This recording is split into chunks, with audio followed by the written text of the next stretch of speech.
What you gonna say to that, Shanika? I mean, that's kind of the type of timing that I'm on anyway, so I won't have an issue with that. I ain't gonna have no issue with it. Cause Okay. yeah, I just seen a lot of people spend a lot of money and go into a lot of debt getting married, and then the debt still be the and the marriage has already ended, and they still paying off the wedding. Like Talk I'm about it. just They be literally paying debt of a marriage, a wedding, not a marriage, because it's a wedding debt, and they done got yeah. divorced. It take I've them two always said years out. That's crazy. Talk about it. yeah, cause I got a Mm-mm. homegirl. She got a book, that she had made stuff since we were teenagers, and she had everything planned out, and I'm like, I don't know, that just never really appealed to me. But I'm not one My to grandpa. throw parties like that either, so I've always felt like I'd rather just do a courtroom wedding, like maybe a really nice reception and like a destination honeymoon, or just put the money on the house or something. Like I feel like I selfishly want that money to be spent on me and not me spending Oh 50,000 shit! to get Hell everybody no. else drunk. Like I Hey I man, I get this motherfucker. God I damn it. know, like somebody was telling me, they was like, the more money you spend on the wedding, the higher chance you are getting a divorce. I don't Uh, know. That's what I heard. But They might something have lied small, to me. like a little string quartet, and maybe like 50 people, like that's good enough for me. I don't want nothing super huge. But what if he say, nah, it's gonna be like just three people? Could you accept that for the man that you want? Yeah, I mean, as long as our relationship is solid, I don't need the wedding for the wedding is just an occasion to have a memory where you Talk can your take talk. photos and Yeah. Come have on, fun with see? people. But the marriage is the goal. So as long as we get married, then that's all that matters. Look at that. That sounds like wisdom coming out that Man, that woman sounds right like there. some bullshit too, man. Your ass encouraging that bullshit too. You ain't shit. No, Nah, it's the I truth. almost got married, and we were gonna do just the courthouse, and then something happened, and I was like, hell no, and I left. What Yeah, happened outside the courthouse? Damn, you ain't tell me about that shit. Let me find out you was with. Never mind. Okay, never mind. no, that's all I'm saying. That's all the point I'm saying is that, like, the wedding is, it's just in the day. It's just an event. It really don't have any significant value on how It you gonna really spend do the though, rest. either man. It's It really have memories, no bro. significant. Memories, either As a man. married man, I'm telling you, they have no. It have it. That wedding weighs nothing on your marriage whatsoever. Memories. No No, it Yeah, memories. but doesn't. it's They just don't like even prom remember it. and just like Just other say stuff. You do it for That, the you hey, do it let for me the ask you this. memory. Let me ask, what color drawers you wore on prom night? Some Joe boxers. You remember that more than your wedding. I ain't married. Listen. I know You that ain't married. sounds That makes no crazy. sense. I ain't I know married, that man. sounds crazy. No, it makes no sense. I ain't married. I'm saying, if you No, got that makes no married, sense. you remember your prom night more than you remember that wedding. Man, come on, bro. You talking crazy. What up, Ferg? How you doing, bro? How y'all doing, man? Somebody get him man ass What out of the here. hell? No, yo, I've been listening in, man. You know, Salute, Coach Ferg. what's up, What man? up, Yeah. But you know what? Now that Shanika's here, I want to pose that question to her so I can get her opinion on it if she's still back there. Nah, Oh, yeah. before you Hold on, ask the wait. question, just let me comment about the whole marriage thing and the Go ahead. age, Go slow ahead. ass kids. You know, and I'll say this, man. You know, as a man, most of us on YouTube are over 35. So, 35-year-old nigga right now, if you still looking for a girlfriend, yeah, you're gonna be struggling for a long time. If you still sagging your pants, you're gonna be struggling for a long time. Because think outside of me, I'm just a light-skinned nigga with a bald head and big lips. You know what I'm saying? Teeth getting crooked. I'm getting older. But I'm telling you, by 35, whether you get married or not, you know what I'm saying? Most of y'all in debt. So to try to pay 35, 40,000 for y'all friends who's been talking about you, drinking up all your liquor anyway, you a fool. Damn. Save that Now little you money. make it so negative, Ferg. God Yeah, damn. no, I'm giving it to you like that. So when you see the good side of it, what you can do by eliminating all that extra cost in the front, you can get your slow ass kids a house so they can play in the yard. You can sit out back and smoke your weeds and your cigarettes Talk and that drink talk. and Talk that protect talk. the baby. See, the baby's got an opportunity to be better, but people trying to look good for what everybody else is doing. People Yeah. who talk You know what I'm about saying? you. It's like a poor man's mindset. You have to do things different today. The opportunity's there. And to spend $35,000 on a wedding, your debt will last longer than you. Because listen, and here's the negative part. Your age, the marriage age, y'all the ones talk about marriage is negative. Y'all struggle. Get him, Ferg. Nah, be quiet. Let Ferg talk. Bro, shut up, bro. No, but what I'm Are we the only ones who talk about marriages negatively? Only generation? Millennials and Gen Z? Hold on. Wait a minute. We ain't talking about Gen Z. They kids. They still got to get to the age y'all are. So what I'm saying is, a dude 40 years old, you can marry everything from 40 to from 25 to 50. You got all the options. But if you still worry about one women, option, tell him, Kurt. Got options because they exist. They ain't checking for us, and that's one thing. Ain't worth it. If you 35 and women ain't checking for you, you doing something wrong. You still struggling. You tripping. You playing mind games. You playing little boy games. To me, that's me. Mhm. I could be lying, but add it up when you see it outside. Sound like the truth to me. Keep talking. So, Shut the and fuck up. listen, man, I love being black. I've been called nigga by only black people. I've been called nigga by a white boy. One time I slapped shit out of him so hard, I think it saved everybody else because I never been called nigga. Only around black people. And I embrace it. Coach Fur, you was doing so good. What did that nigga story have to do with what we was talking about? That's why I can't take you niggas serious. Because I only carry about black people in what we can accomplish. That's it. And I say that despite all that, as a man, you still have to go live amongst the world. If you ain't been outside of your family in Mississippi, wherever even if you live in a big city, you got, as a man, single, young man, 24, 25, man, it shouldn't be a part of the United States that you haven't seen. And every time you go there, find out where the black people go and have a good ass time. Looking at all the new women you ain't seen. But you gotta have your shit together though. That's all I'm saying. And listen, married, listen, I was proud. It's like the day me and my wife talked about it. She was like, I was like, where you want to get? She said, and we both said it out loud, courthouse, oh yeah. Let's talk about it. It's funny. You know the funny part about it, Coach Fur? Y'all courthouse marriages seem to last. You know which ones that don't last? 50,000. That's stress. But think about it. They can't even get a new car because they got to pay that wedding off. But think about it, especially if you're a brother and you done saved up about $5,000 or $10,000, man, it can go be a down payment on your 2-3 bedroom house with a basement. What are we talking about? And you can take every year with your taxes and build up the room that you want every year. And if she leaves. If the kids are there, make sure the kids just have everything in writing down with the women. So what you think about? Hold on. What you think about renewing your vows? Do you need to renew your vows with your wife because you ain't commit to the first vows? I mean, shit. If I make it to 25 years, I might just, I don't know. You know what I'm saying? But, you just go out there and do something, huh? You should go. But again, that $10,000-$15,000 that you can save. Let's just say most niggas making $40,000 talking about a $40,000 wedding. You broke. Stop lying. But what I'm saying is, if you got $10,000-$15,000 between the two of y'all, and y'all know I love the babies, I'm always advocate for the kids. Y'all both got two slow ass kids. Just talk about stuff together. Show the kids the opposite. Show the kids about finance. Show the kids how to read. Teach them how to swim. Take them out. That shit is generational building right there. But some reason, people looking at what everybody else go think about how they operate in their own house. You come in my house, you better stop at the door because my dog will be like, what the fuck you want? Roof. Get him first. You know, my dog, but still, it's like we got opportunity. But and Drip, like I said, I come with that because the best method, and again, I'm on YouTube. Everybody got a story, and I feel sorry for your story. I do. But I wish you can take that story and future off your foundation that you already survived. We didn't already survive the worst of our lives as black people, I believe, now, but for me, but you got to believe it for yourself and live life. Brothers, if you're single, just get out and go see the world, man. Go see the world. Be a passport bro. Be a down south. Go to the south. Stop, Fur. You went wrong. No. Go see what the women see.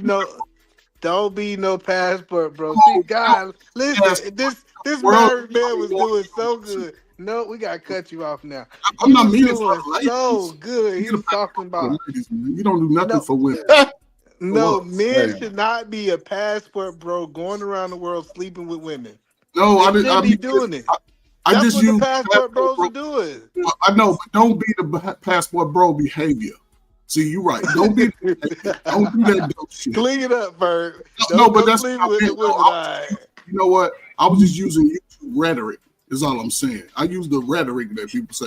You can get your passport and do the right thing and go see the world and come back and talk about that shit on YouTube.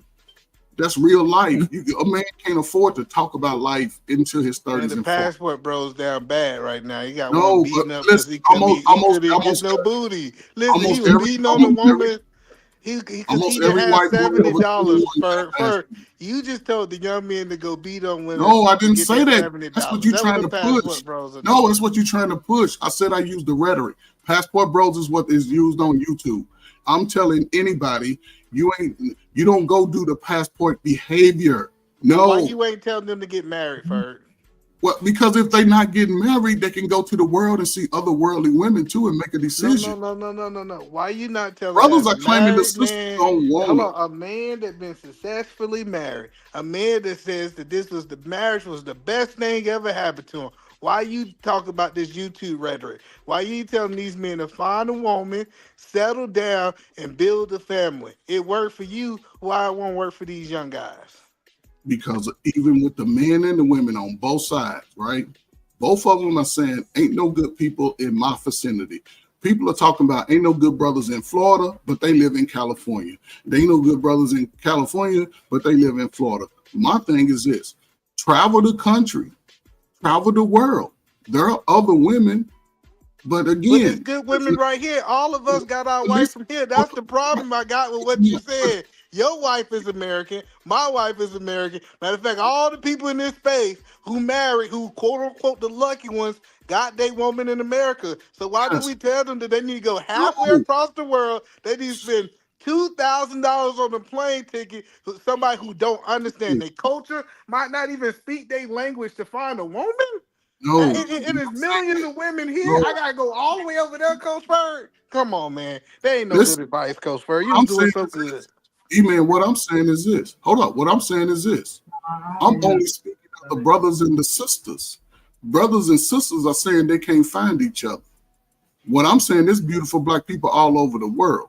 Well, That's just what you should tell them to open their eyes up. Listen, But you tell listen. them open You up. didn't have to leave. Listen, you did Listen, not have I to don't- leave your grown city. people, I love grown you, people, brother. Open your eyes You up, did not grown have people. to go all the way across to Grown people, Zimbabwe open your to eyes. find your wife. It's a lie. Hold up. But I didn't say It's that. it's a reason not for what them I'm to be saying. hoes. They But that's what- telling these dudes to go be hoes around the world. That's not what I'm saying. What Drip, I'm telling black Yeah. man to do is go what learn. travel talking about? You know what she said? Oh, that's what you pushing. I ain't I'm even not read saying that. be getting out there being a slut. Is I it- tell She said you. She said what? She said the drip tell. She said Green Shanika. The drip tell you he found the one that will be married by Halloween. Bro, I ain't got time for travel. She crazy. Hey, Shanika. What up, Bolo in the building? What up, my boy? What up, Bolo in the everybody? Travel building. One, Shaka, Stand the Man, BJ, the Cynical Shit. One. Shout out to everybody on the panel. I'm sorry I because just- when I came up here, I didn't really properly. I just want to let you know everybody. it's a woman for y'all men in your city. You don't have to get on no plane and go to Brazil and be able to go down there. She go trick you. She go tell you that she ain't never had sex, and you go fly her lying butt back to the U.S. thinking you got something different, and you realize you went halfway across the world to get the same type of woman you couldn't get along with up the street. I done pissed And off that's not what I'm saying. And that's not what I never said. I never said anything about brother go in out of the country and find you a foreign woman. That's never what I said. That's what you said. But What no, I'm that's saying- when you say passport, bro, that's their whole rhetoric. Hold up, let me explain. I already explained it once. I'm not saying get a passport for women. Get you a passport to see the world. That's what I'm saying. And you can come back home a little bit more skilled, a little bit more versed, a little bit more well-rounded when it comes to finances, control, and being self-accountable. And then you can make your choice of the top. You can be the top man. I'm not saying go get no passport. That's the 45 and under. No, I'm saying. Nah, I'm saying this is what I'm saying. I'm saying get married and go see the world together with your wife. If you want to get your covenant together, you have to go and do other things beyond the women. If you want a man, you be ready for that man.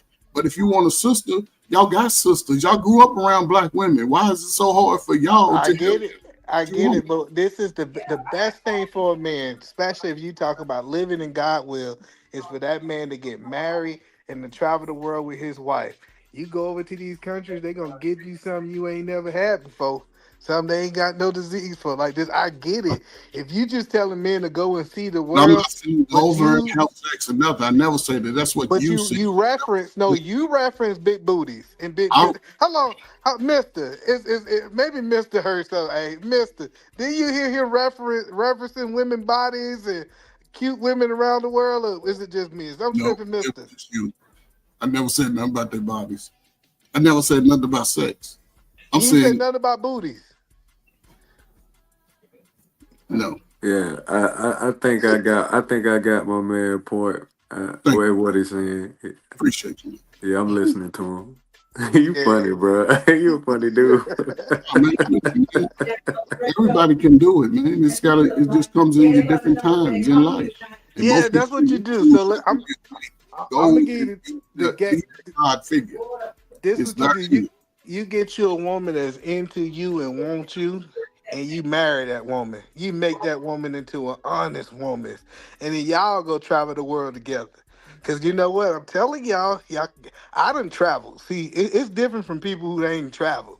I done travel. Y'all go to these countries and go over there and stick your penis in one of these women. You gonna be like, you gonna get something in that thing that you can't get rid of. It's gonna be a special disease. I'm just telling y'all. Listen, and they tell you they got stuff. I heard they got stuff over there that can make it through condoms. Listen, I'm telling y'all, get you a woman. Get you a life partner for the rest of your life. That's the best thing a man. They said the first thing is a man actually finding his purpose. The next biggest decision he'll make is the woman he chooses to spend the rest of his life with. And that's a bar. He ain't gotta say nothing, Coach Fur. Let it land. Yeah, I'm gonna say something. So it's 5 brothers on man. It's 5 other brothers outside of me and you, right? And this is where my mind is. If you, and even brothers in the chat, if you a brother, what is the nationality of woman that you want to be with? That don't matter. Yes, it do, because it makes a decision when you go in to choose. If you saying go expand your horizons off the different race of women, yes, do that. But by default, most young men want the sister. But what makes a difference? Why do the race make a difference? It makes a difference because, again, either man, the raising and rearing of those young women, men and women, over the last. Hold on. Let me understand. So let's say a Hispanic. You think a Hispanic American can relate to a black? So an Hispanic American, and I get a Dominican woman. You think that Dominican can relate to that American more than because of the color of their skin? What? Let me play it back for you again. You got a Dominican woman and you got a Hispanic American that was born in America. Who do you think? That's 2 different cultures. No. The point that you're saying is because this Dominican woman have the same skin, we got some type of connection. No. What I'm saying is when it comes to most black people come from the same culture. No, that's a lie. That's the point that I'm telling you. I done been around the world, and I can tell you that if you go to Africa, their culture is nowhere close to being like American culture. If you go down to Dominican Republic, if you go to Brazil, this idea just because we share the same skin color that we have the same culture is a bad argument. Again, in America, most people want to marry an American woman. Most brothers want an American woman coming out the gate. And the problem is they both fighting about nothing, really.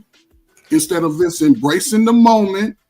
Sisters, man, study, man, talk to good man that you know. Brothers, if you want a woman, you got to do some self-reflecting first and understand that not every woman will choose you, whether you choose her. That's part of our ugly.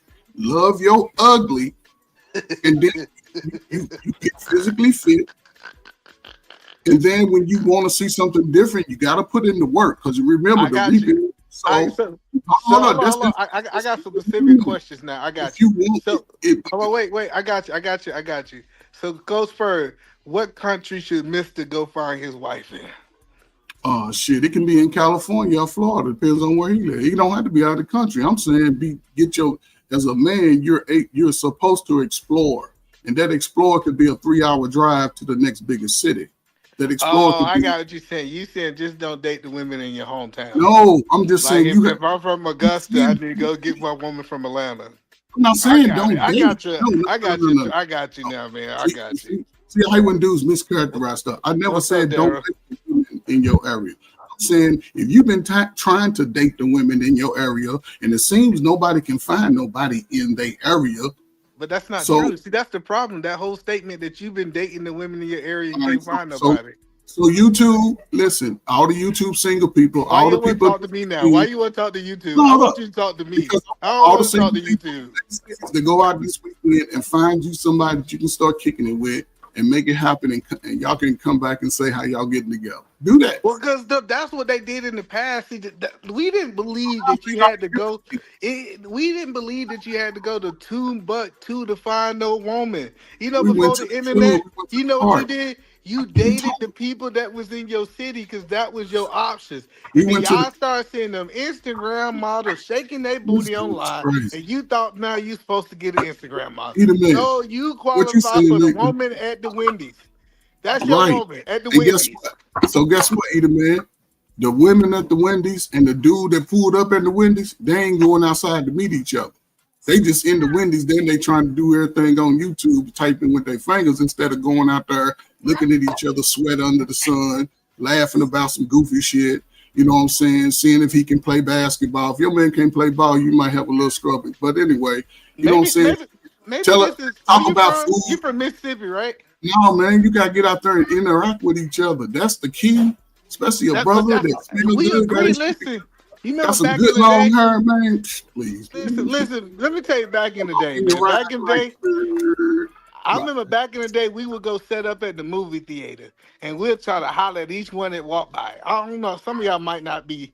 Well, I know Coach Ferg. He was back there when they had to drive. I took my dates to the movies, and they bought popcorn and. No. I think you missed what I'm saying. As fellas, like 5 fellas would go to the movies together. And what we would do is we would holler at the women coming into the movie theater. That was like, or the skating rink. We at the skating rink and we out there trying to do it. I think so many people just forgot this craft of going out there and actually pursuing women. It's a pursuing women problem. It's not that you got to go to the other side of the earth to find a woman. Eater Man, we saying the same thing. I'm saying, even as a young brother, you working. You know how to balance your money. You got your muscles on. You know you washing on your clothes. And most of those men are saying, "Oh man, ain't no good women." And they got young women their age that they can't even see. Everybody fighting at each other, but ain't nobody seeing each other eye to eye. I'm saying, even for the men, listen. I'm not saying you got to go out 42 miles. You got to look at all your options. Is what I'm saying. And if you cool. So, do you know any passport bros that's successful, Coach Ferg? I don't care. No, hell no. You a passport bro. You successful. What you talking about? I ain't no passport bro. Let's be clear. No, but you are. You successful. You travel with your passport. What are you talking about? Passport bro. For some brothers, I'm a passport man. You better call me a passport man. So any passport man, for some brothers who haven't found a wife yet, the opportunity is there. The world is bigger than your neighborhood with YouTube. The world is bigger than that. Go take advantage of that. And when you come back, you be more intentional with the woman that you want to meet. And and you don't have to do a whole lot of work. Is all I'm saying. Listen, I don't have a solution, but I am a man and been a man for a long damn time. Well, we know you don't got a solution. Daryl, do you think these boys Yeah, that's why. Over to $2 to find them a wife over there on the passport? I would bring Daryl in. Daryl, you believe that some dude got to go over there to Zimbabwe and go talk to the chief of the jungle for his daughter, for him to find him a successful marriage? Niggas love to tell stories, man. That's great. I don't think it's necessary at all. I feel like you know, shit. It's plenty of good women here in America. There's really no reason to go overseas looking for a woman. What's that for? Who said that? So, brother Daryl, just like either man asked you this question, let me ask this question: are you and your wife from the same state? No. At some point, y'all got together and met each other, right, and had a conversation about it, right? Do you think most brothers your age and under are doing that? What exactly? Like meeting a woman, she's in a different state or whatever, and then they having those intentional conversations and they come together. You think most brothers your age and under are doing that? Nah, a lot of dudes are dating women in their neighborhood. Yep. That's what they're supposed to be doing. So that majority of brothers who don't have a date, they ain't got no woman. What are they doing? Where they at? I don't know no dude who can't get no woman. Y'all keep talking about these dudes. Maybe they don't come outside, but it's nobody who ever been in my circle could not get a woman. Where they at, Coach Bird? Ain't no more than all the brothers got a woman. I appreciate all the ones brothers that want woman. No, it's a group of brothers who don't want women. Let's be clear. It's some guys out there who don't want them. But it's a lot of dudes new women. A lot of niggas, they want women that's I think one of y'all said, I think it might have been E. They want women that's outside of they outside of like they level. It's not even just they pay grade, they swag fucked up, they bodies fucked up. A lot of reasons why the women don't want them. You know what I'm saying? Like, that's just what it is. They not really going at the women that want them. They going at the women that they want that don't want them. And that's part of the reason why, in my opinion, they always talk to the same type of women. IG baddies, et cetera, bro. OnlyFans girls, et cetera. But that's what I'm saying. Telling that guy who's dating outside of his weight class is what I call it, to go to a different country is bad advice. He need to change his perspective. That's all I'm saying. I never said that. Hold on, Coach Bird, just because I make a statement doesn't mean that I'm making a statement that you said. Let's be clear. Based on what I said. No, I'm not. I am responding to the conversation that we having. And I don't want you to think I'm attacking you, brother. You know what I'm saying? Because I love you, my brother. But before we get Bolo in there, I think some people have unrealistic expectations in dating nowadays. And those people try to feel like they build this narrative that they need to go somewhere else instead of living in reality. So you need to live in reality. You don't need to go nowhere else. So Bolo, what you think, Bolo? Because Bolo, I know Bolo about to drop that. He about to drop that.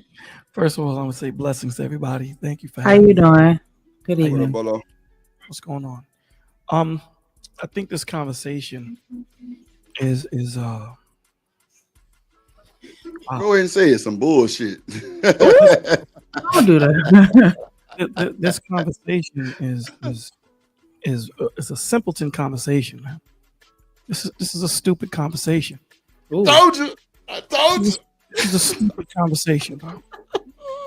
You know, the topic, you know, every weekend we talk about men not knowing or men going over here to find a chick and find this and find that. When the first thing they need to do is find themselves. This is why they having problems finding a woman, because they don't know what type of woman they need, because they don't know themselves and what they need. That's a fact. When you're telling these cats to go out there and find themselves a chick, you're telling them to go out there and just willy-nilly figure it out. Then you know what happens? They get a chick pregnant, and then the child suffers, the woman suffers, he suffers. because now you're trying to get him to figure out what it is to be a man while being a man, try to figure out what it is to be a husband while being a husband, try to figure out what it is to be a father while being a father. And everyone suffers. You don't get into the NBA and learn to be an NBA player. You have the fundamentals already packed down before you get into that type of league. So what we should be telling these men is, yo, before you even get involved with any woman, know your intention, your integrity, your character, your direction, and be intentional. So wherever you go, whether you go to the moon, you go to Mars, you go to Pluto to find yourself a wife, you know what you're looking for. These dudes don't know what they're looking for.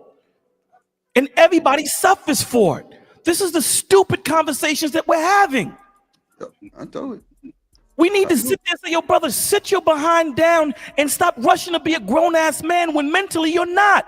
Physically, we understand you're a man, but mentally you still move like a child. When the scriptures tell you a man that findeth a wife is a good thing, how does he find a wife? How does he know that this woman is a wife? Because you know why? He has a criteria. He knows himself as a husband, what he needs, the foundation of what he needs in a woman to help him to get to the next level. These dudes don't have that foundation. But yet we're going to send them into the world and say, hey, go find yourself a woman. That's like giving a child a gun and saying, oh, you know, figure out how to use it and, you know, be responsible. And then when they shoot, we blame the gun. Don't blame the child. Blame the parents. Again, I'm not caught up into wherever the hell you want to find your wife. I don't care where you want to find your wife. My problem is know what the hell you're looking for. So before you go out there and find yourself a wife, find you. That's how he found a wife, because he knew what he was. So he knew what to look for. You can't have a nickel go into a candy store and start looking at dollar candies. That's what Daryl said. That's what E said. These cats are looking at women they know it's out of their league. They know. So when you buy that Lamborghini and only can maintain the first payment, and then when they come to repo your joint, you blame the Lamborghini. No, look at yourself, because you didn't think about the maintenance. You didn't think about the oil changes. You didn't think about the monthly payments you had to make. You only thought about, I'm going to floss for that first month. Dogs, we got to do better, man. We got to do better as men. We got to do better as mentors. We got to do better as fathers. We got to do better as brothers, as uncles. We got to do better as examples. I don't have a problem with wherever you want to go to find your woman. I really don't care. Do you? But make sure if you're asking your woman to submit and do all of that, make sure you're giving her something to submit to. Bars. Period. Y'all have a blessed day, man. I'm out. Thank you, bro. I knew it was some bullshit. That's why I say go ahead and tell him some bullshit. I was sitting here doing either intro laughing the whole time. I knew it was coming. That shit's like some bullshit. Y'all tweaking that, man. You could go overseas and get your buddy. Look at niggas. So all you single brothers, that's your opportunity. Shit, I'll be damn. The problem is, right, is all of that shit sound good, but at the end of the day, niggas not gonna check niggas. Right, Bolo? Niggas not gonna tell niggas, hey, you a bum ass nigga. You dirty. You don't got no money. You ain't got no career, right? Because it sound all nice and elegant when Bolo say it, but that's the truth. Niggas not going to tell niggas, because what Bolo just said was, we need to tell men before y'all get with women to self-reflect and be better. But when I do that as a sim guy, these niggas have problems. Hey, bro, ain't you living on disability? Oh, Lord. Ain't you a broke nigga? Sure. How you talking about women going to school? You ain't even got a house over your name. How you talking shit, about Damon? somebody else got, right? And you can't even go outside and show us a $5,000 car, let alone a $70,000 one. Right? Talk your shit, Damon. Gee. That become the motherfucking problem, bro. Is the niggas, they will listen to a nigga like Bolo and say, hey man, power to Allah. Boy, you ain't niggas shit. afraid to check they niggas when they see him being a dirty ass nigga. You feel me? think that's the problem that I've always had in this space, bro. Again, I used to check niggas. You calling this girl a baby mama, but just people around you, baby mamas that you left missing, nobody want to actually hold niggas accountable. But when a nigga like Bolo come up here, say some spiritual shit, niggas start hamala, hamala, hamala, hamala, hamala. These niggas not gonna change what the fuck they are. Hell nah. That was just for the show. You know what I'm saying? They don't want to actually do self-reflection.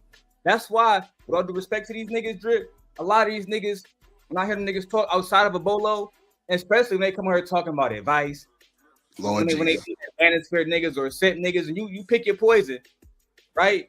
And these are the same niggas, bro, that are literally bum ass niggas in their life. They whole life contradict what they talk about, bro. That's a fact. Some don't spend money on your channel, Drip, but they talk the most shit, right? On, man, you ain't telling me nothing. I know.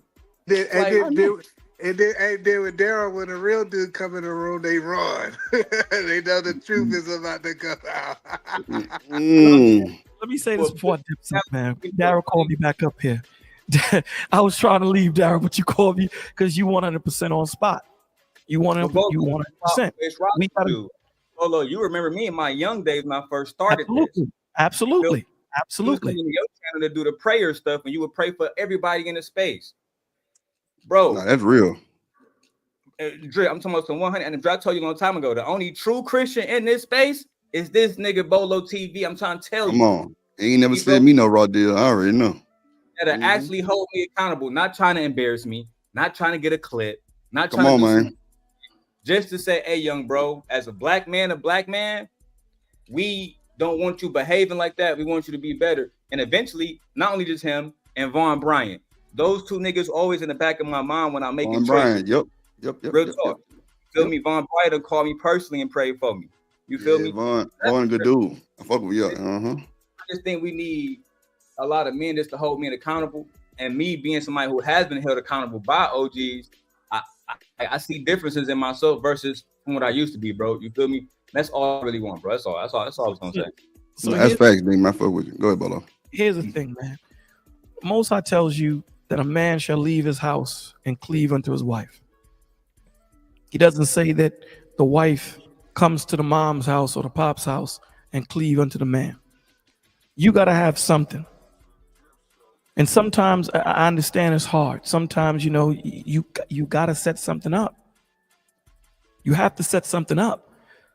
It just is what it is. You know, being a man is not an easy task, man. It's not easy to get to that point. It takes a lot of falling and getting up and making sure that you put people in place to make sure that when you fall, that they're going to make sure to put the right thing back into you and not the wrong thing. And he's 100% when it comes to holding ourselves accountable. He's 100%. And it's not easy. It starts with us. You know, again, I'm a equal opportunity shooter. I don't want you guys to get it twisted that I look at men a certain way and don't look at women. I hold women accountable the same way. But we have to understand, if you know you're going to be the king, the czar, the president, whatever name you're putting on yourselves today, man, understand that comes with accountability and responsibility. It starts with you.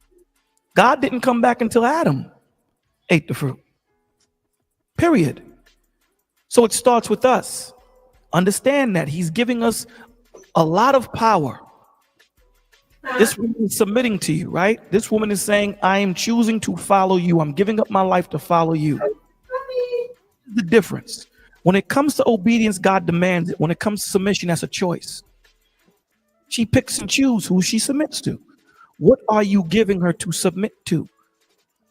What are you giving her?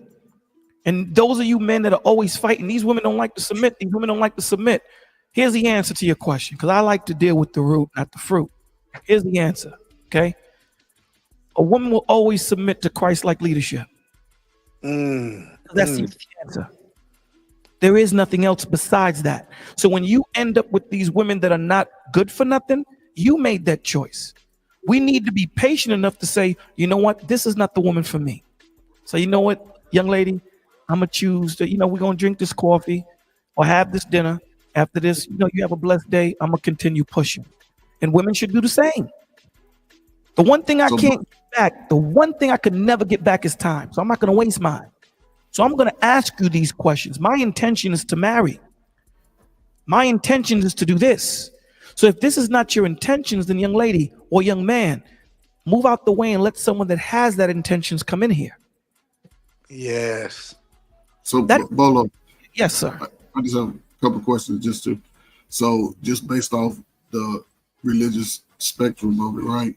Should a young man be exploratory, be productive, whether working with hands or discovering new things and creating, inventions, just, whether it's minor or whatever, just giving to the world, helping those in need, facing adversity head on? Should those be part of what especially young men should be doing?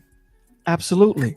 We have to understand that, whatever that young man is in his life, our job is to cultivate that. Our job is to give him the formula, but it's only a formula in a laboratory. It's not tested until he takes it out into the real world and see that it works, right? It's still theory until he goes out into the world. Perseverance comes to those things. So the point that I'm saying in agreeing with you to a certain extent is we have to understand that these young men that we're dealing with right now are not being raised by men. They're not being raised by men. These young men are being raised by women and being raised by men that themselves are not men. So they're caught between a rock and a hard place. So the men like yourself, the men like Drip, those responsible men need to stand up and infest their neighborhood, not the world. Infest their neighborhood and be that example and say, yeah, I understand you want to go out there and get this chick. I understand you want to get that woman. I get it. But then what? What after that? What after that? Do you have a connection to your living God? Do you understand what it is to be a man? Do you know how to persevere? Do you have character? Do you have integrity? Do you have a plan, most of all? Do you have a plan? Because the woman is not submitting to the plan. She's submitting to the man. Because sometimes I can have a plan, coach, and it fail. But if she knows that I'm that go-getter, she knows that I'm that dude that ain't going to stay down too long, I'm going to get back up and make it happen. Rock with me wherever I go. But when you lead, understand, my money does not project my position in my home. I want you to understand that, because if I lose my job tomorrow, guess what? I'm still head of my household. See, these men, they push that narrative of saying the money makes the man, the money makes this. So what happens when you get fired and she's making more money? Is she the man? That's what I'm making. The point that I'm making is being a man is so multifaceted. It's so multifaceted, and it takes a long time to become a man, bro, or responsible young adult. It's not an easy thing to do, but the floor is back to you, Coach Ferg. So speaking from a place like when you said young man, right? And again, just that's what I retired doing, in my 20-some years, working with the disadvantaged, big nose, big lip people. And I'll be facetious when I say that. Big nose, big lip. Hold up. Here's the thing, though. I didn't see a lot of men. Right. Didn't see a lot of men, right? So I've been screaming that since I started work in Chicago, saying shout out to West and South Side Chicago, right? And I used to try to get that space, right? And now a lot of those young men are the ages of YouTube. See, YouTube men to me are different. Most have already experienced some part of life, some negative part. And the thing that I think a lot of people take for granted is that typically around 35, going on 40, you sort of think with a third eye. And a lot of us have already had some form of, listen to stories.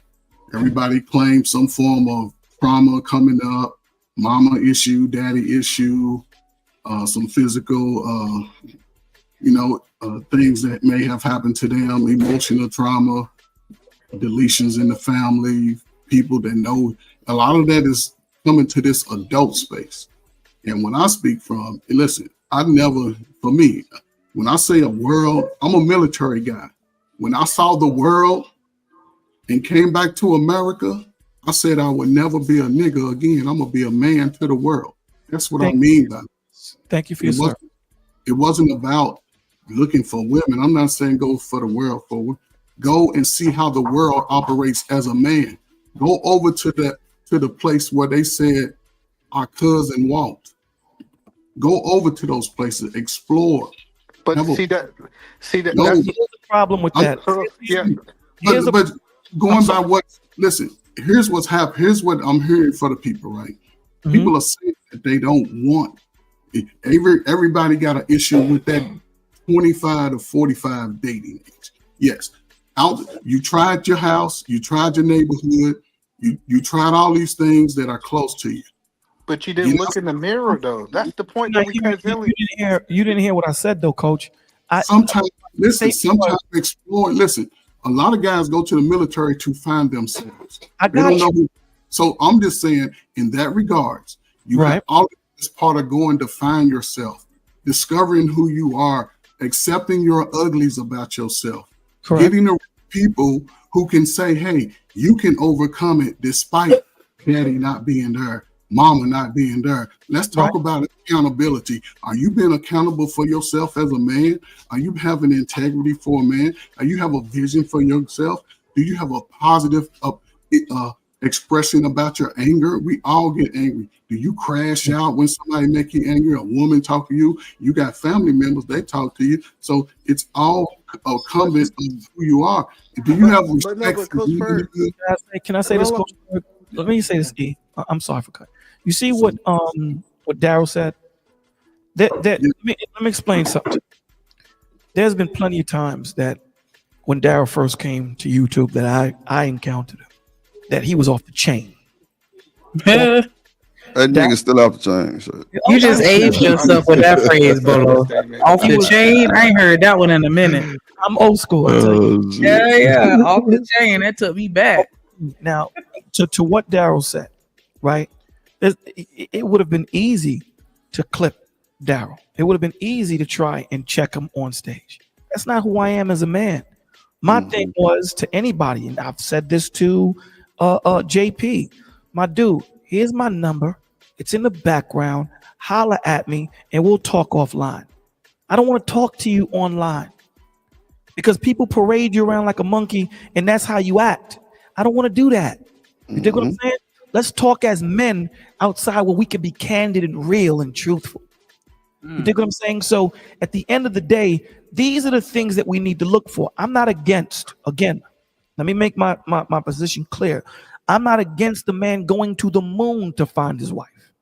I don't care if you go to Neptune to find your wife. All I'm saying to you is if you're going someplace to find your wife, make sure that what you're giving her is a husband. That's all I'm saying. That's all I'm saying. Wherever you go to decide to find your wife, whatever your pet peeve may be, do you. But make sure in return what she is getting, the reciprocity is she's getting a husband. She's getting a loving man. She's getting a leader. She's getting a nurturer. She's getting a man that will die for her. All these different things. Make sure she's getting that because that's what you're asking of her. That's all I'm saying. Now, if it takes you to go to the military to find that, cool. If that's what it is. You know, every person has their own path to Damascus, as he would tell you. Every person. What I'm saying to you is this. If you're a punk here, check this out. You're going to be a punk in Zimbabwe. Absolutely. If you're you know what? I've said that before too. I said that before too. Right. So money only accentuates what you are. That's all it does. That's all it does. If you're a man of stature, it's going to accentuate that. But let me say this, just because you're a high value man don't make you a man of high value. And this is where people fail. True. Yeah. Money makes the man. It doesn't. It doesn't. And this is where we get caught up on. So again, whatever it takes to get you to where you need to be. You know what I'm saying? I have a 24-hour hotline. Holla at your boy. If you want to holler, up. I understand that, you know, mental illness and depression and PTSD is real. I understand it. So I do what I need to do to say, you know what? I'm giving it for now for free to the people. I don't charge y'all to talk. And I'll talk to you at 2, 3, 4, 5, 6 o'clock in the morning. Facts. I don't have a problem with it. What I'm saying is, to what Daryl said, there needs to be more men to hold each other accountable and say, okay, cool. I understand that women are off the chain. I don't want you to understand that I don't understand that. I get it. Women are off the meat rack. But this is what I'll ask you. This is what South Florida. This is what I'll ask you. If you have a house, and there's a leak in the house and a fire in the house, what do you address first? The fire. Coach Ferg, E-Man said the fire. What do you say, Coach Ferg? Oh, of course, the fire first. Fire, right? Because no, you was talking to me, but yeah. Fire, because the leak will do damage. The fire will destroy the house, right? Now, in that example, who do you think is the fire, men or women? So then we have to address the men first. Sometimes both could be the fire. Okay, so Bolo, just based off of addressing the men, right? Yes, sir. Outside of a religious text, where should men go? Where should men go? Listen, here's the thing. Outside of a religious text. I'm not a religious person. I'm not religious. Outside the biblical text. Okay, I don't know nothing else. I can kick it. Listen, I can kick it to a drug dealer. I kick it to drug dealers all the time. You know, I can take the word and deliver it to them in a state that they can understand it. But understand who I am, what I do, what I speak, how I breathe, how I walk, how I talk, how I see. It's through the Bible, my G. Because I understand that there's something bigger than me. If I moved with the morals of man, it is temporal. Man's morals is attached always to something selfish. Always. You dig? So if I hold my morals to something outside of me, I will always learn to forgive my brother. If I hold it to myself, there's only going to be a certain amount of times I'll forgive you. You dig what I'm saying? So when it comes to, even if I don't even give the word to the brothers, just them seeing the genuine love that these brothers get, just the genuine love that they see, they say, yo, I've never met a brother like you before. You don't ask for nothing. You don't want nothing. You don't show your face. You know what the purpose of me not showing my face? Because cats can't be their real authentic self when they show their face. There's always an act. You dig? So this is what I say. You don't need to show your face on my channel because I need you to be you. For this to work, we have to be true to ourselves. You dig what I'm saying? So, and I know that's dangerous. It can get my channel flagged. It can get it taken down. I understand it. But I understand there's a bigger power that's running things. So that's the understanding of how we rock. So even if I don't come with them with the biblical text, Coach Ferg, just by them seeing a brother that really cares for them. You dig what I'm saying? A brother that will sit there and say, yo, bro, hit me on the back end and we'll talk. I've had people call me at 2, 3 o'clock in the morning while I'm in bed. You know what for? I'm lonely. I just need someone to talk to. I'm in the bed with my wife. You know what I do? I get out the bed and I talk to him. What's going on, my G? Everything good? 45 minutes past. All right, Bolo, I'm good. All right, man. Good night, dogs. So what about traditional? Hold on, Coach Ferg. It's so dangerous for a person that need God and we tell them to go find it somewhere in the world. Like somebody who have that empty, listen, because you keep saying that they need to go find themselves and they need to find themselves in God, not in Zimbabwe. And finding yourself, again, amen, you miscut. Finding yourself could be sitting in your room, reading the Bible and going out in your daily practice of what you read. It could be anything. That's finding yourself. And so I'm not saying go to the world to find women. No, men are made to explore. And your exploring could be within, go downtown your city. Learn the places, go where the historic Black communities used to be. That's part of learning yourself. I just said that on general terms. This is what I say to the young men that I counsel. it's a beautiful thing to what you're saying, because you're absolutely right. Right. But what I tell them first is there's steps that we have to take. Right. Yes. What I tell them is older men. Are they younger men or older men? This is the men between. Listen, I deal with men as well, young adults as far as 13, 8. Yes. And they'll take and hear right? That. So what I tell them is explore your mind and explore you first. Right. Yes. So that when you go to these different places, you have an appreciation for it. Yes. You dig what I'm saying? So when they go to Zimbabwe, when they go to the Africa, when they go to the Brazil, they can sit down and actually say, damn, I can appreciate this. Why? Because I appreciate me. This is why God always tells you, love your brothers as you love yourself. I can't love you if I don't love me. It's not real love. You dig what I'm saying? And love is not a feeling. People keep thinking it's a feeling. It's not. Love is an action. Right? It invokes a feeling. So if I slap Coach Ferg, he's going to want to take that right arm that I slapped him with. So it was the action of slapping him that made him angry. That's what love is. It's an action word that invokes a feeling, because there's going to be sometimes I don't like Daryl, but guess what? I still love him. So if he calls me and says, yo, Bolo, man, my mortgage is up and I need help. All right, man, here, how much you need? 500? Here's a 500. All right, don't call me because you're still on punishment for the week. That don't mean that I'm not. You know what I'm saying? So when people say I fall out of love, you were never in love. That was infatuation. And we mix the two. You know why? Because they have similar traits. The same as being happy and a manic depressive. The Joker and a person that looks happy from far away, they look the same. They share similar traits. But when you walk up on them, you see the difference. Joker's a maniac. So we have to understand ourselves first, because when you understand yourself, now I can truly empathize and sympathize with someone else. When I don't know who I am, you know what we do, Coach Ferg? We use emotions to justify logic, opposed to using logic to search out, why am I feeling this way? I'm angry. Why? We say I'm angry. Let's justify my anger by this. We do it backward. So when we take these young men and we sit down and I sit down and I say, okay, tell me your story. I don't say anything. I let them breathe. I let them breathe, because me hearing them gives me an understanding of where they're at. So now when I'm going to give them the information they need, I can tailor make it for them. To the weak, I become weak. To the strong, I become strong. It's kind of sort of like what you do when you coach.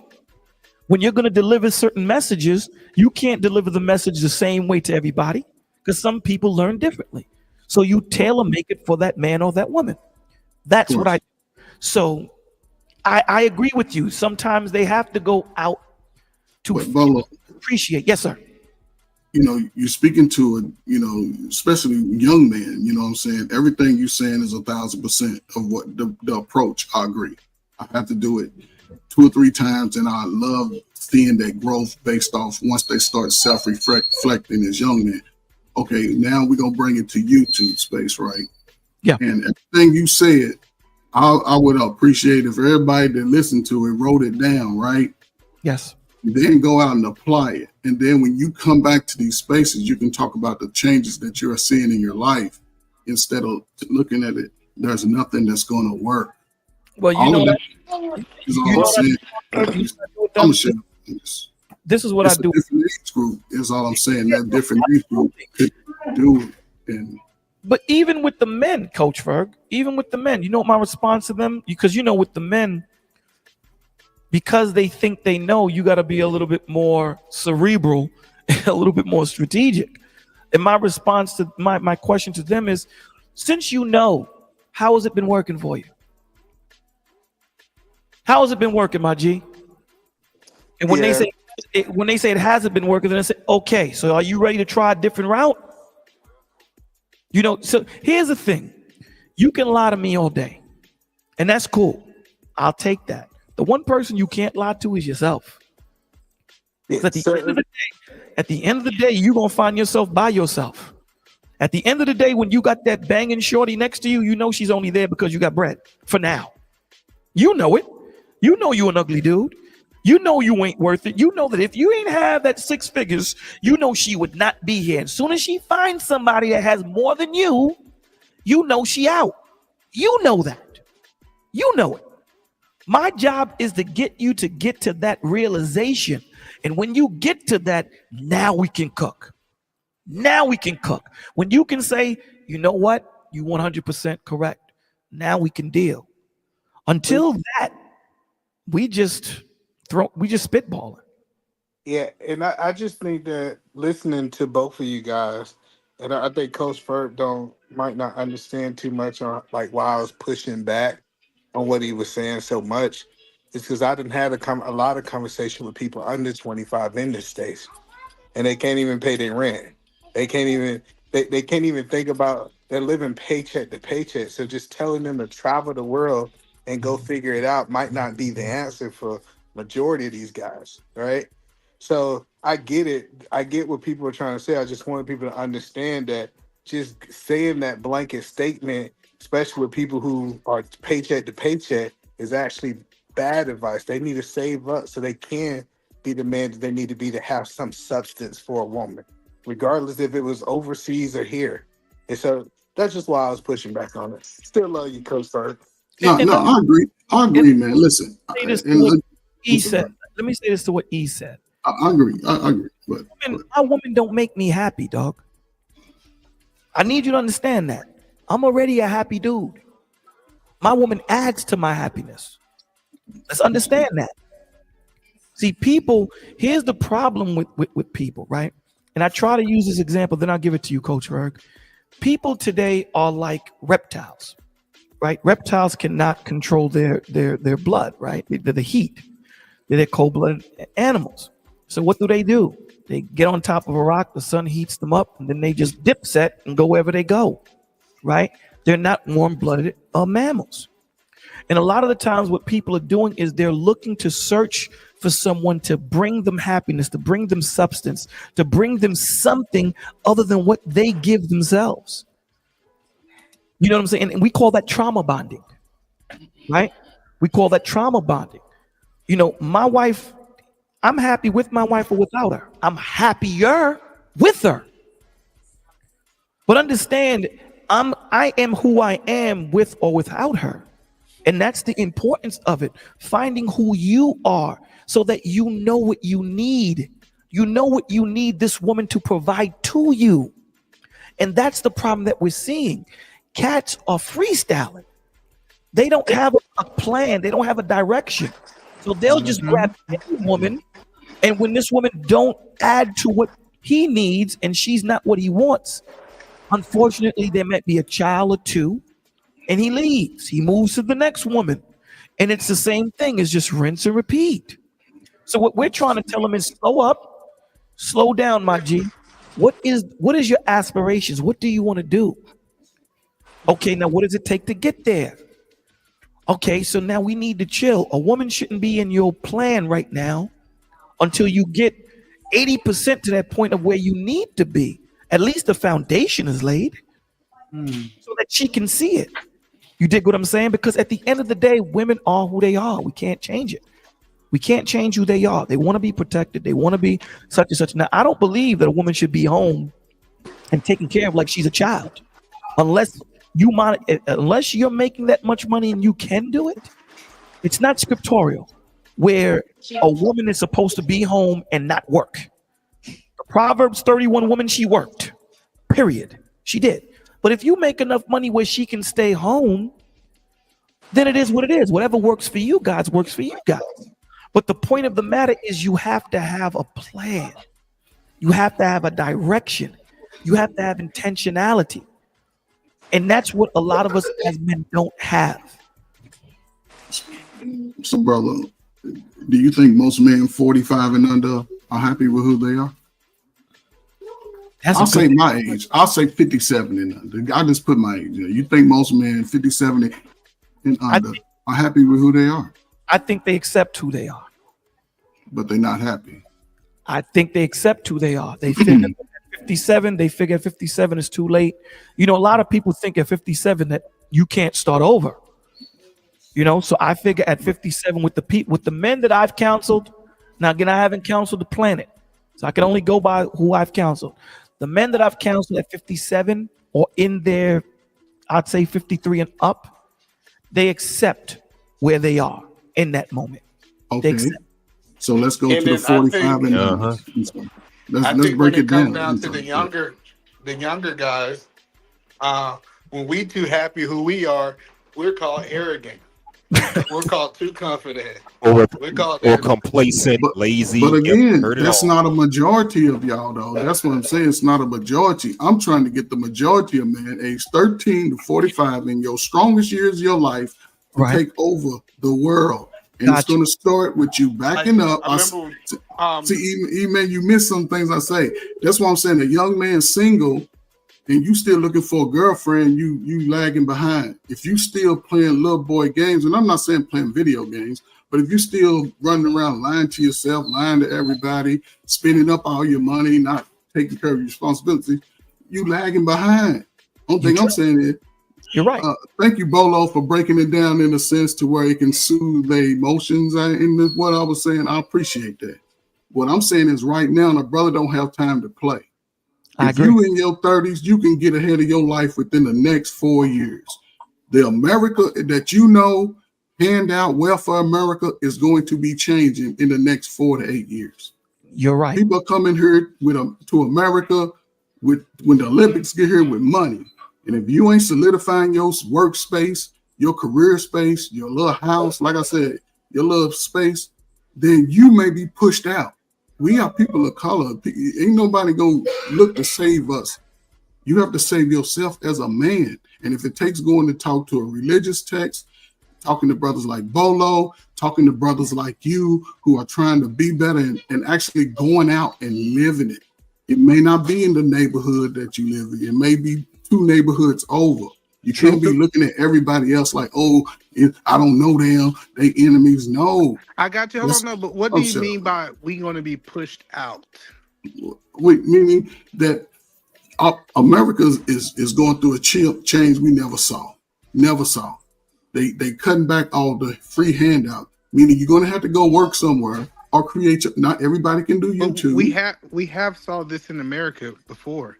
This is not new. See, a lot of people think that. But those people work together. People are choosing not to even want to be in a marriage, in a relationship, not to build. That's the foundation.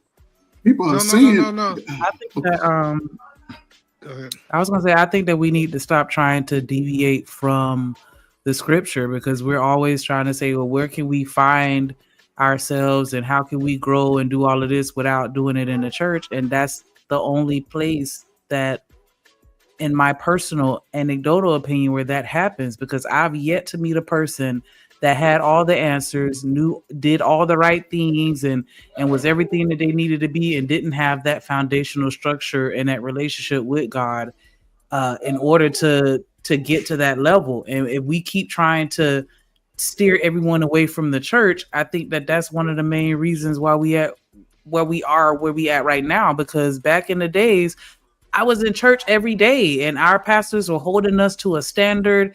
They were holding themselves to a standard. Like we needed that fellowship and that guidance and the structure that comes from the word. And that's how you learn yourself. And that's how you become a better person, trying to emulate and represent what you learn through the scripture. And let me say this to what she just said. Because what Absolutely. she just said was a bar. Let me say this. And I'm gonna drop and let you guys have it. It's really important, and to really, I'll tell you guys, I at least 3 times a week, I go into the front yard barefoot and walk in the grass and just ground myself. When you sit and you look at these men and women that were in slavery, just look at that, right? That were whipped, raped, robbed, sold, and had to do that every day. They knew that they couldn't run. What kept them fortified? What kept them strong? It was that word. It was the word. It was God. Yep. That's what kept them fortified and what kept them strong. And don't you see, the further away we become from God, the weaker as a family unit, the weaker we become as a people? Look at that. Look at that. When we had nothing, we couldn't even talk. We weren't even allowed to read. The one thing we had was God. We stayed together. We were there for one another. If Vaughn came running through my backyard, he had a place to stay. I didn't even have to know him. It was my brother. Today, it's a whole different world. And to what this sister is saying, this is why the Lord says he compares wisdom to a woman. Because what do wisdom do? It walks into places that masculinity can't. It gets into places that you wouldn't normally expect, and it speaks and it holds and it hugs you and it holds you a certain way that only a woman could. So I want us to really meditate on what she just said. Meditate on that. The further and further away, I mean, I compare marriage to a rung, and I know E is going to be able to dig this, right? If you open that rung, that triangle side rung, ladder, right? And it's a triangle. God is at the top, right? You and your wife are on either sides. The further you climb up to the ladder, what happens? The closer y'all get together. The closer we get together, the closer we get to God. But the further we are down, the further we are apart. We have to go back to the foundations. All right. We've tried it the Martin Luther King way. We tried it Malcolm X, Medgar Evers, Marcus Garvey. We tried it all that way. It didn't work. Let's try it God's way. So, Bolo, you saying stay in church, right? I'm saying to you that there are churches out there that do give you the gospel the right way. Yeah. You have to be, you yourself have to be rooted in the word yourself. You can't just rely on Bolo to give you the word every morning and every Friday night. You have to have a relationship. Discernment. Bolo is because my boy Truth was up here and he seemed like he know what he's saying too. He was saying don't go to church. Exactly. But you know the funny, hold on, Bolo, 1 second. The funny part about it is funny how Bolo came and confirmed what I said 2 hours later. Like we didn't talk on the phone. It wasn't no call. Listen, I'm telling you, anybody telling you to get away from fellowship, and I get it. I said it earlier. It's bad doctors. If I go to a bad doctor, I'm never going back to that. But if I'm sick, I'm going back to another doctor, right? Like I'm telling y'all, it's good to fellowship with other believers. Fellowship is important. You need fellowship. The Lord tell you, forsake ye not the assembly of one another, because you need each other, right? Because at the end of the day, when I fall, it's going to be my brothers that pick me up. So we have the fellowship. But here's the thing. When we look at the Noahs, the Davids, the Solomons, the Jobs, the Jonas, and all these men and women, before they went into their tribulation, the one thing they all had was a relationship with God. They all had a relationship. Now, sometimes you might have to go through fire to gain that relationship. I get it. But most of these men and women had relationships already. So when you already have a relationship with the Father, you know, and the Holy Spirit fall on you, there are certain things that carnally I can't say that you won't get. There are certain things that you are going to understand in discernment through the Spirit, because you're looking at them. You have to understand that man's eyes are limited. They're limited. And if you don't understand that there's something spiritual out there, if you don't believe in the invisible, then you got a problem. So that's what we tap into, right? What people tend to forget is you read that word, but the most important thing of that word that you read in that book called the Bible is the relationship with God. That's what's most paramount. I don't care about the knowledge. The knowledge you'll get sooner or later, but the relationship is what's important, because that relationship is going to be what Coach Ferg is talking to. When you know what I learned too? Yes, sir. I've been planted in the same church for the last 12 years, right? And eventually it came a time where the young men coming into church, it wasn't for me to be there for myself, but it was to be a blessing to somebody else. Absolutely. And there's so many people I hear, they say, oh, I know everything, but you don't understand why God might plant you somewhere. And it's a young man that I'm mentoring right now. He's like, I understand the pastor, but I can't relate to him. I can't and then me and him was sitting down and was having lunch, and I just let him talk, and I let him talk, and I just told him kind of really what the pastor was saying. He was like, that makes so much sense. Sometimes us men supposed to be bridge for younger men. Yep. In that church. So like sometimes you can't be so selfish to say what I'm getting out of is how am I contributing to the kingdom of God? Yep. How am I serving?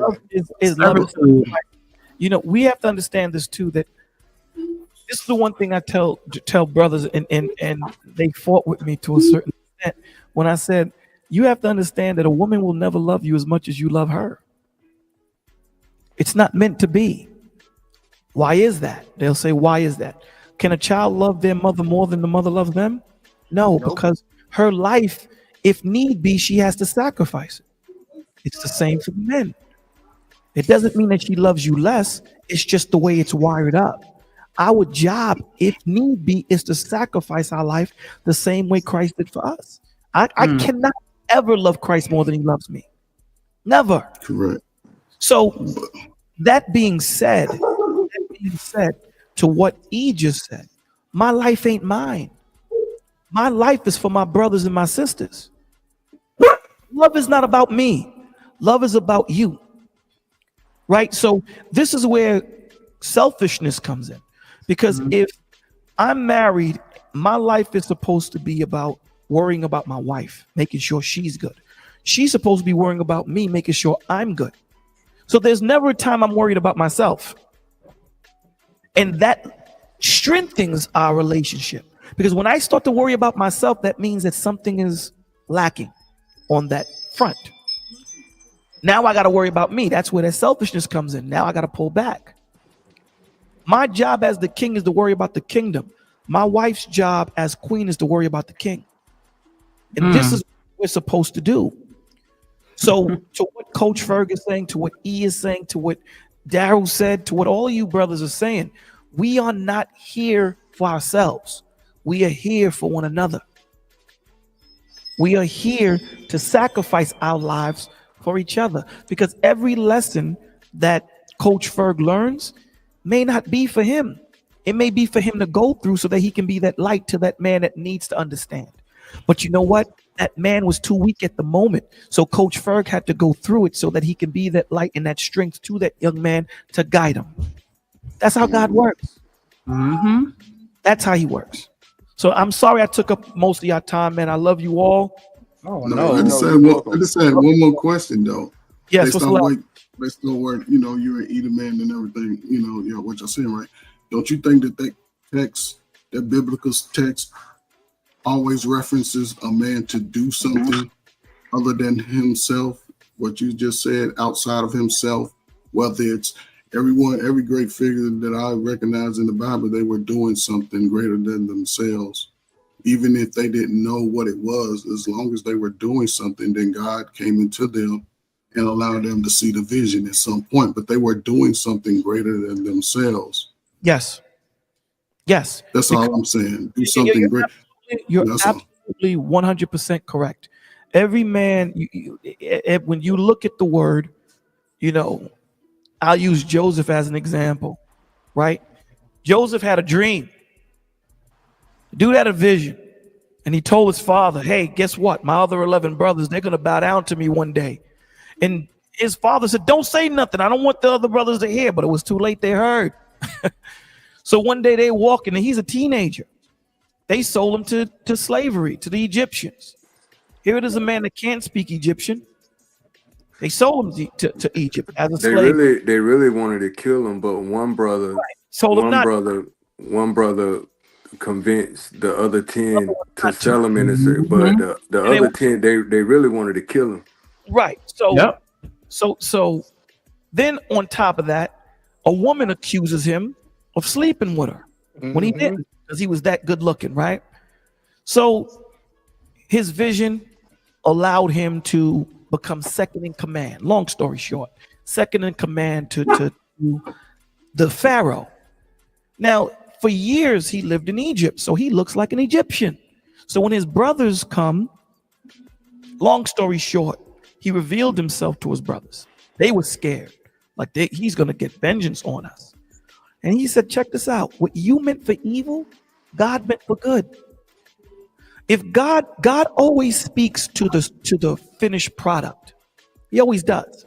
He doesn't tell us what it's going to take for us to get to the finished product because none of us get on that road, right? But here's the thing. How do we know? You know, the Lord compares us to gold being tried in the fire with, the fire of a furnace, right? So how do we know what we're going through? And this is the thing.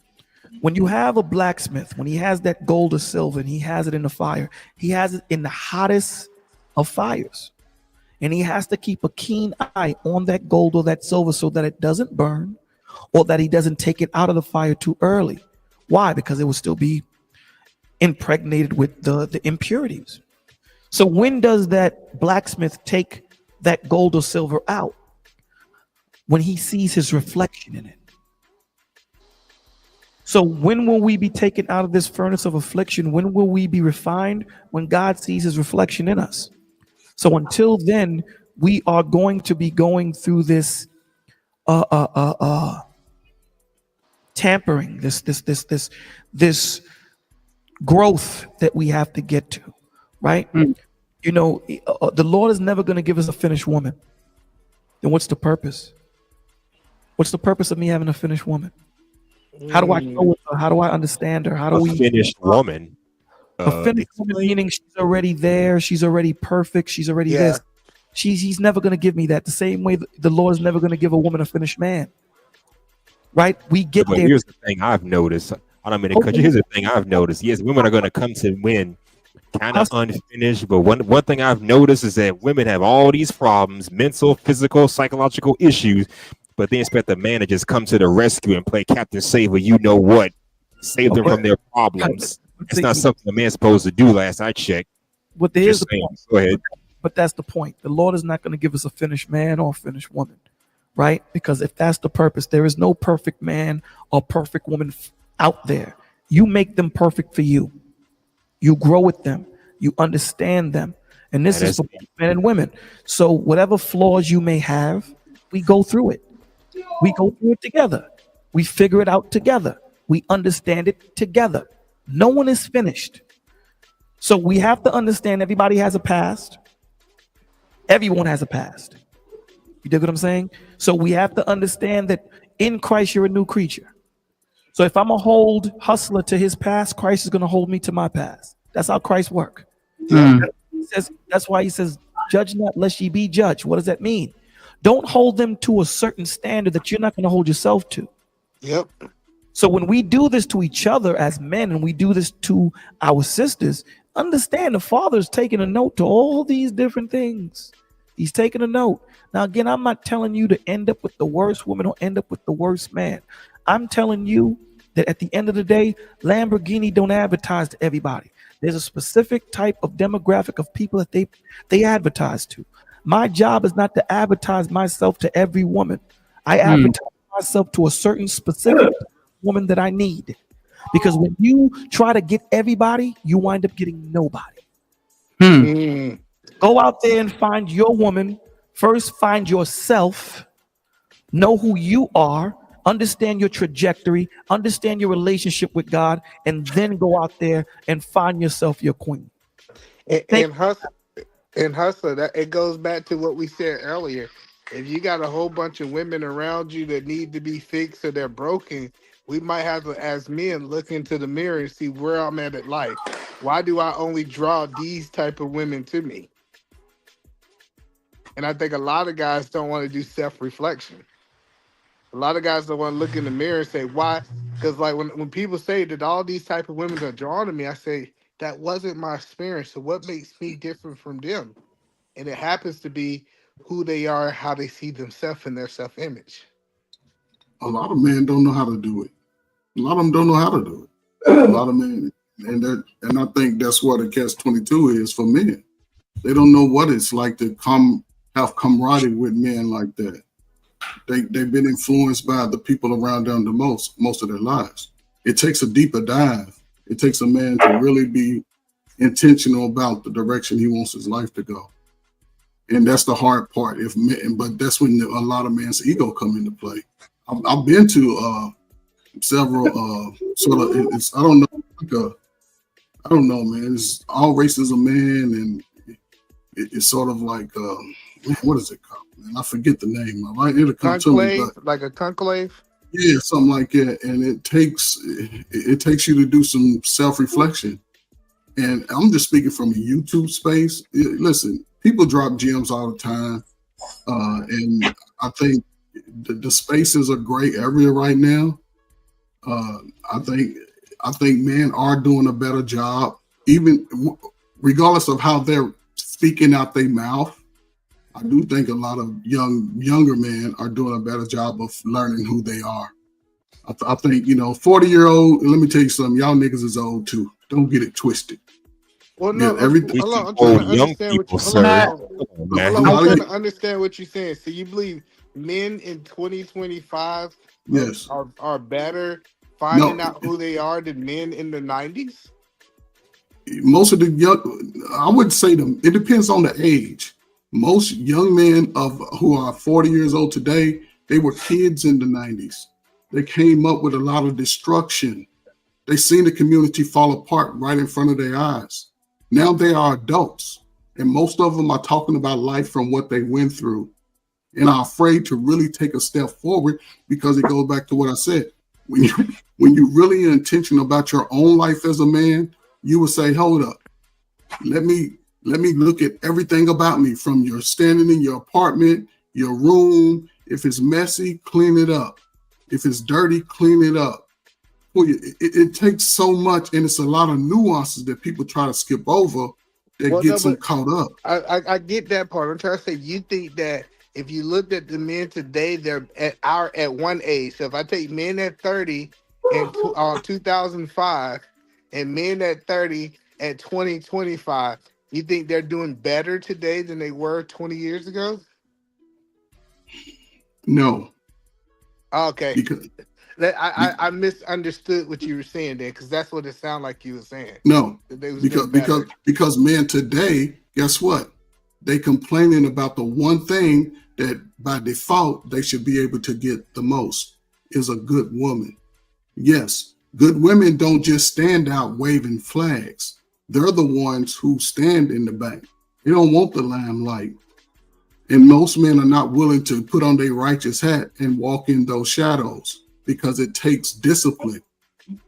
It takes discipline. And that's where I'm saying, for a young brother, that's where you can get ahead of this whole thing, is you step back a little bit, save your money. All the stuff they make is fake. You don't need it. You already got enough child stuff, clothes and baby doll stuff.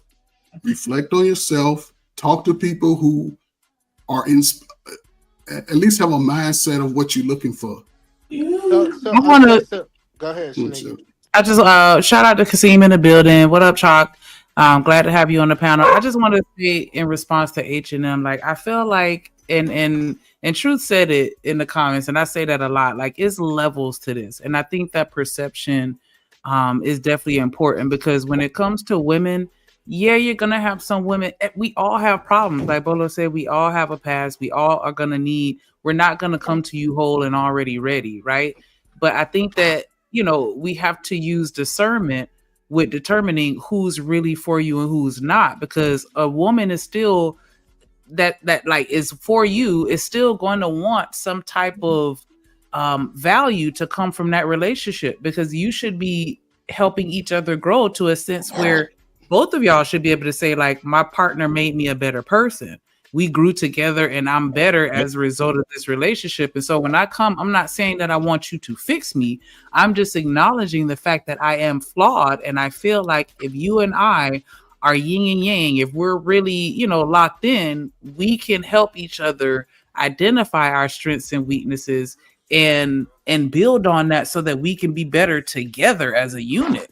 So it shouldn't always be you coming to me because you want me to just save you for some foolishness. Yes and no. Yes, I do want you to save me from myself to a certain extent, but not to the point where I want you to be my dad and, just come and fix all my problems without me having to grow as a person. I'm sorry, Mike said. Can you guys hear me okay? Yeah, we can hear you. Okay. I didn't want it to be too loud. Thank you. Oh no, you sound No, but amazing. Shanika, I think that's the important thing. It really don't matter what you and him is at, as long as you on the triangle that Bolo talked about. If you look at a triangle, I'm on the left side and she's on the right side, and God is the middle. As both of us strive to get closer to God, the closer we're gonna get, and the better we're gonna get. So that's kind of like earlier when I don't know if you was here when God they was like, hey, you give your life to Christ and you supposed to change. No, that's not how it works. That stuff start being working out of you over time, right? So and that was kind of the biggest thing. It was like, oh well, if you still doing this, God ain't gonna accept you into heaven. No, it's like almost like washing. I don't know if anybody ever washed dirt out of a cup, but if you just keep adding water, eventually the dirt get to a point where it's completely gone. And I think some people think that happened overnight. And so that was the point that I'm saying is, yes, she might be messed up. I'm messed up too. But as both of us strive to get closer to God, is when we going to start clinging and getting better. So it's not me changing her or she changing me. We just both on the same path in an upward position to get closer to him. You're right. I can agree with that. So I'm never a type of person that's looking at where you at. It's all about where we going. Now, I get that I have to have a standard. I'm not saying I'm taking anybody. I have to have a standard, but I understand my wife ain't gonna be perfect. It's some things she ain't gonna do. We just gotta strive.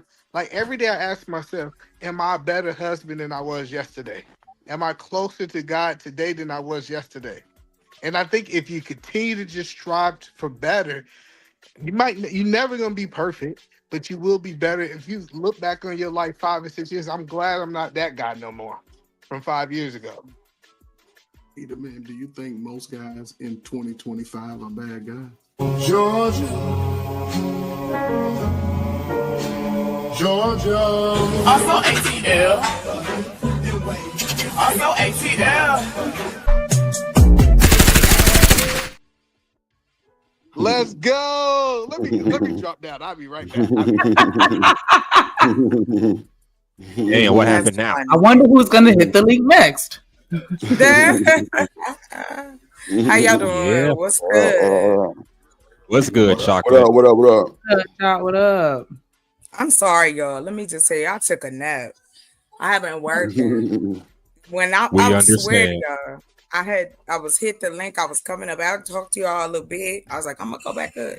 Child. Me and the pillow got to talking, and things just went from there. That's how it normally happens. That's how it normally happens. Best conversation ever with that pillow, baby. Baby, whispering all to me like that, cradling the head like that. Especially you get the slobber. Oh yeah, it's real good. Come on, baby. And it's the air conditioner on. It ain't that high hour. Wait. Hold on. Ferg, leave Chocolate. Hold on. Yes. You know she finna. Come on, Ferg, leave. I can take a joke from. Okay, go ahead. You got it, dear. You got it. Hold on. Let me finish. Everybody but you, sir. So you might as well just tell me what you're trying to say. Drop me down. For real? Hold on. Georgia. Also ATL. Also ATL. Yeah, boy, Edie Man say he's so ATL. Get in there. Get in there. Yo. Let's go. Good. I'm telling you, know how it is. You get that nap in. That's Friday. It's Friday night. Hey, it's 95 degrees. Well, yeah, where I'm at, it is. It's 95 in Houston too. Shit, it was 99 today. Shit, no bullshit. We ain't that far. We ain't that far. We neighbors. Hold on, real quick from a dog. Oh shit. Oh shit. I be sweating like a dog and I might slip. So with the right hits, I get a tight vice grip. My bad, BJ. I ain't see your comment, my guy. I like it. I ain't That's see you celebrating Black History Month. That's good. That nigga crazy as hell. This nigga say Black Listen, History I Month. told you I done took a nap. It's Friday. It's been a hell of a week, baby. And it's a 3-day weekend for your girl. Look here. You're welcome. Look, shout out to that boy Eater Man with the 1999. He say, "Let's go." Coming up to the intro, yes sir. One more time for the boy. He saw it. Georgia. Also ATL. Also ATL.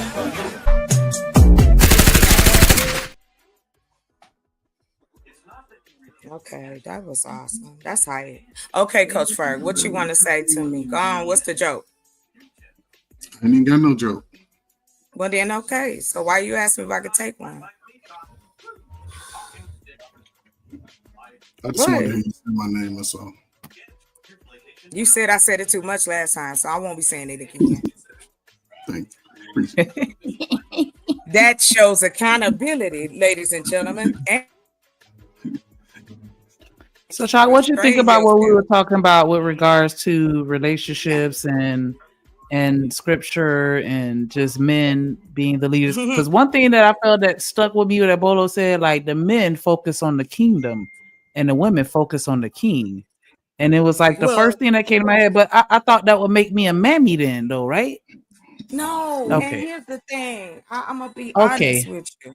If it's for the right man, this is to the ladies in the chat and to right to you, Shanika. I'm telling you, if it is the right man, I'll be whatever you want.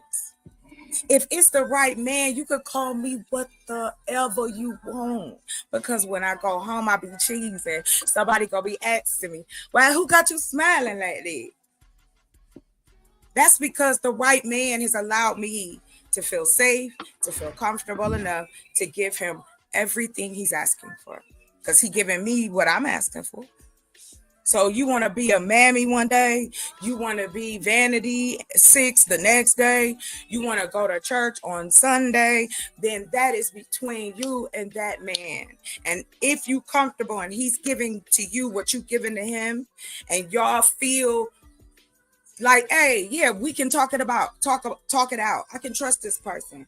If it do come down to it, he ain't gonna be talking about my mama if we go into an argument about the toilet paper. See, like, these are things that happen behind the scenes, and I don't think none of us can tell people how to apply those things. But I add to that is that, again, we say that Black men can't do this or Black men can't do that, but how is that possible? Just like anybody else, you can be educated. The point of, if you want better men in your community, educate them. That's been shown historically across the board, every world power. You don't educate your men, then what's the purpose? Then, of course, the women are going to educate themselves because we don't have the men who's educating themselves. And then we say, hey, look, let me help educate because this is what I've learned. I want to share with you, brother. Then it's, oh, you trying to change me. You trying to make me be somebody else. No, I was just adding some information. So it is, I give men grace in certain areas. However, I can't give any more when the information is there and you have people who are willing to teach and educate, or help you find ways to communicate, whether than just saying to somebody, go communicate. What the fuck does that mean? I took communications in college. It's like 18 classes in that shit. It's levels, like you said earlier. We all know this. It's a level of crazy you're willing to deal with, a level of insecurity you're willing to deal with, a level of jealousy. Like, we all do that when we decide to have a relationship with another human being and they have a life outside of us. You think they're going to stop, eyeballs is going to stop looking at your man because you got him? Yeah, no, they don't work like that. So if you can't feel safe, sorry, y'all. If you can't feel safe with your partner mentally and in conversation, then where do you go? So then you have arguments, then you cheat, then you lie, then you step away and become resentful and bitter to one another. And that's not how it should be. And Black folks should be okay with helping couples get to where they can be that way with like programs and assistance that's not religious related. No knock on that, but you got a lot of people who don't go to church but have that moral base, which is fine. I feel it's a little decisive because again, we're talking about community. Everything that was described up here is fellowship. That's community. That is talking to one another. We fellowshipping right now. Like, even if you want to put it to, oh, it's fuckery. People ain't real. No, that's not true. Because behind the scenes, I've had too many conversations. These people as real as you and I. So that's all that's it. That's pretty much it. I think we should help empower people so that they can be better communicators. And to that point, remember, I don't know if you remember the conversation you and I had, Shanika, about the dating service that actually had all these different things that applied, so you could kind of have a deeper understanding of the person you're trying to talk to, or you talk to them. Girl, it brought me so much research that it put us in a place where, well, it put me in a place where I actually created a questionnaire for men. I made it like a game. And I had I had guys take it. I still got dudes taking it. And I had one dude tell me like, damn, I do that. Oh, y'all don't like that? You know, like it enlightened people. It enlightened men. And so I think those are the type of things I would make it better. That's it. There's my answer. I hope I hit all of them. Y'all got it. Thank you.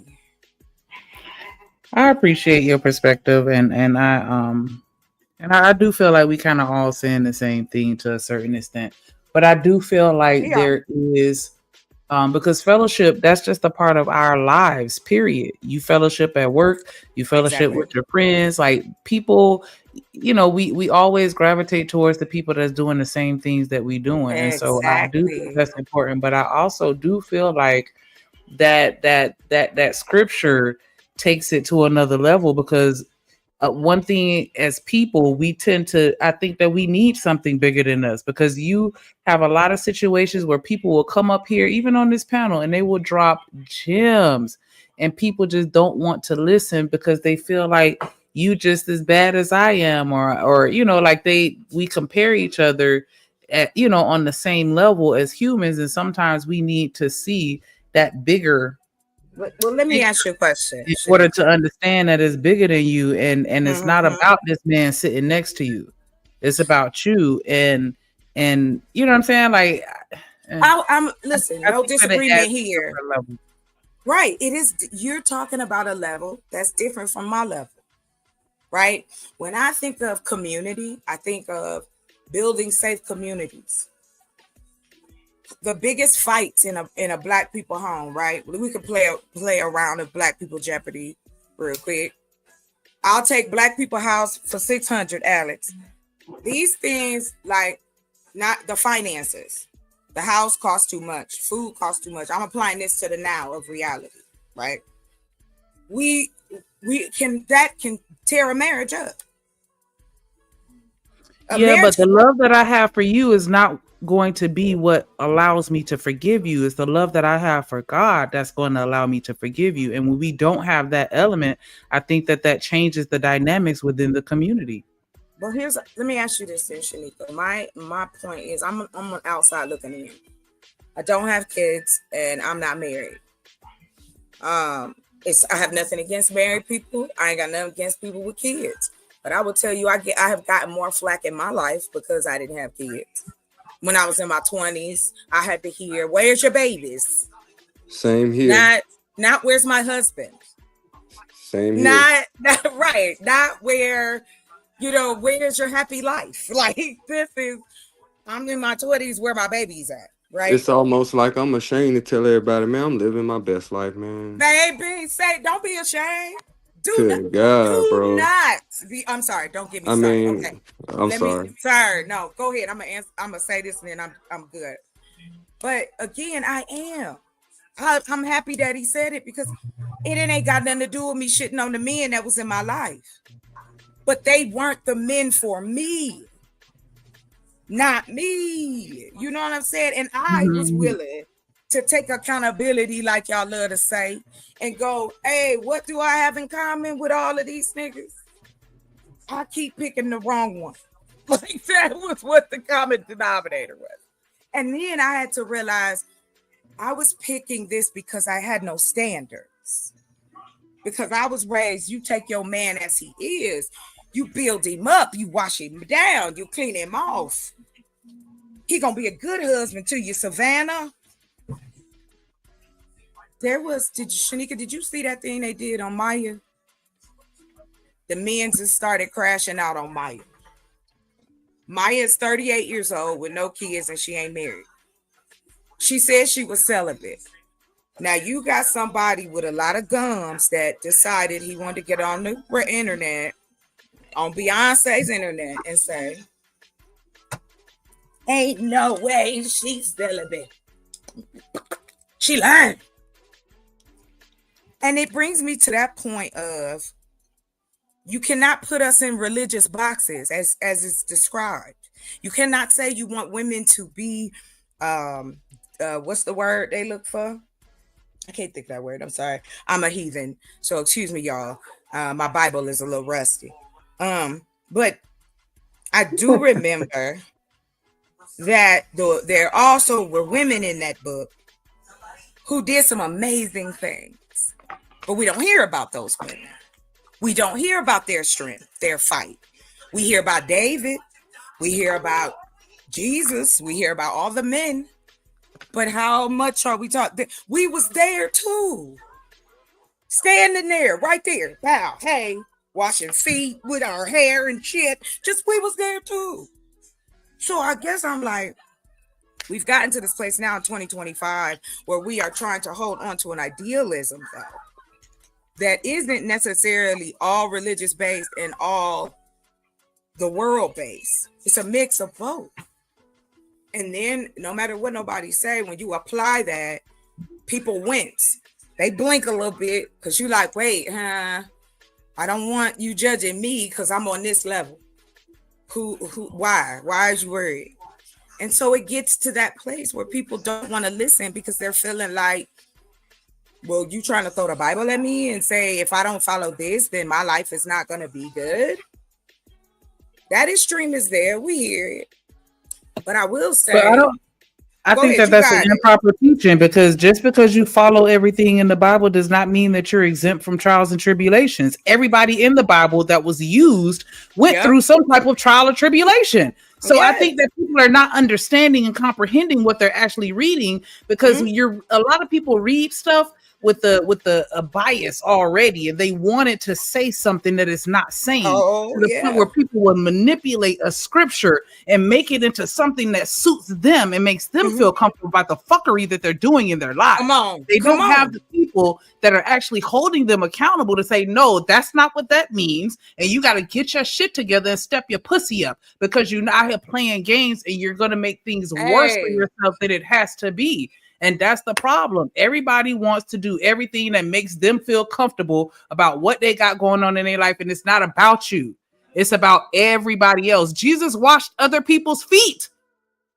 So what are you telling me, that you too good to help out the next man carrying some bags or doing some form of community service? Like, get out of here. And that's why I say they need that element, because they need to understand what it truly means and how it, and that's what changes you as a person.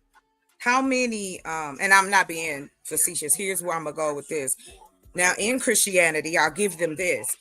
When it does come to that cornerstone of relationships, they have boot camps for the men, they got retreats for the women, they got, and I'm talking about people of other tonality.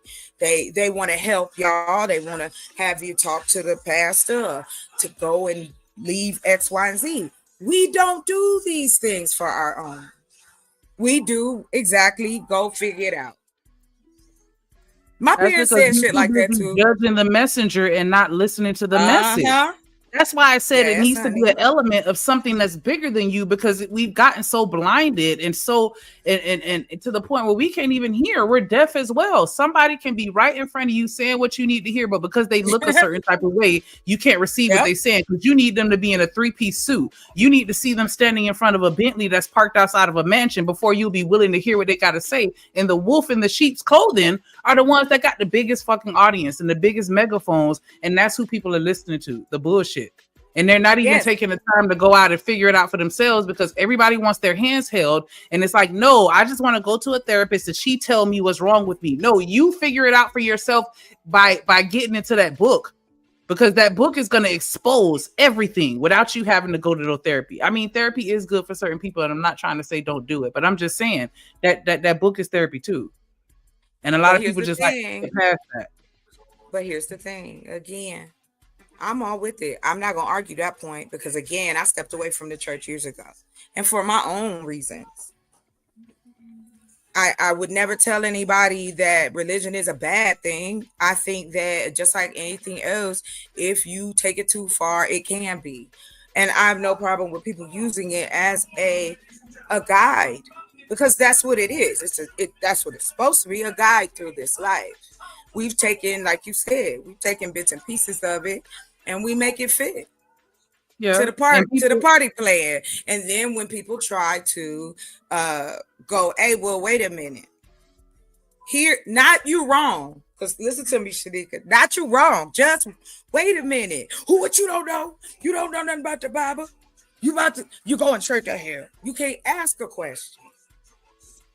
And I mean, we've skewed the definition of what it means to be Christian, and that's the problem. The same way we take all these other words and we just abuse it, and we take it and turn it into something that is not. That's what we've done with Christianity, because we don't have that accountability. We have the churches that let you walk up in there and sit up in the pew, sit up in the chair, and call yourself a deacon when they know that you outside smoking. They know that you just came from the club last night. They know that you got 2 or 3 women that you hunching on at the same time, and they still allow you to have those titles and to lead other people without forcing you to there's no iron sharpening iron. Everybody's just like, expecting perfection and trying to make everybody think that they're perfect. And it's just like, nah, you're not. And until you hold yourself accountable to acknowledge that, then nobody's going to listen to you. Yeah. This is very true. However, we have people all the time pretending that they have it together, and people follow. Like, we see it all the time. Like, people who stand out, yes, there are specific, they're like, not to knock, but the human race, I put it that way, we've got our different dynamics, just like nature. We got our lemmings, human beings who will follow anything and anybody. We've got our lions and tigers and gorillas and all of that. That mindset, that dominance, the passiveness, and my thing was this, and I stand on this one, and y'all got it. Shanika, my issue is always being that, because I want to build for the community. I'm not trying to tell nobody what to do in their house. I'm just trying to build you one.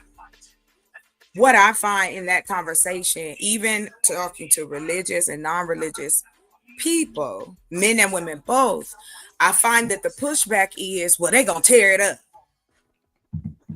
How are you representing people? How are you representing the ideology that we want and have better, but we don't want to build for one another? I don't care how you cook your vegetables. I just want to grow them and help you have healthy ones at your table. That part of the community is necessary too. But you know what, Shanika, that also on the other side, not even talking about romantic relationships, there's also the part of us that needs to be okay with working together. The 2 things that you noted, that men do this of the kingdom and the women take care of the king. Well, it's 2025. So what we can do now is bring that gap together. We can take care of all of that. And I'm not saying we like women by themselves. I'm saying we as men and women, we can take care of this together now. We don't have to wait and see. We got real-time information. So that's it. There you go. I'm done with it. Thank you, Shanika. I always enjoy talking to you.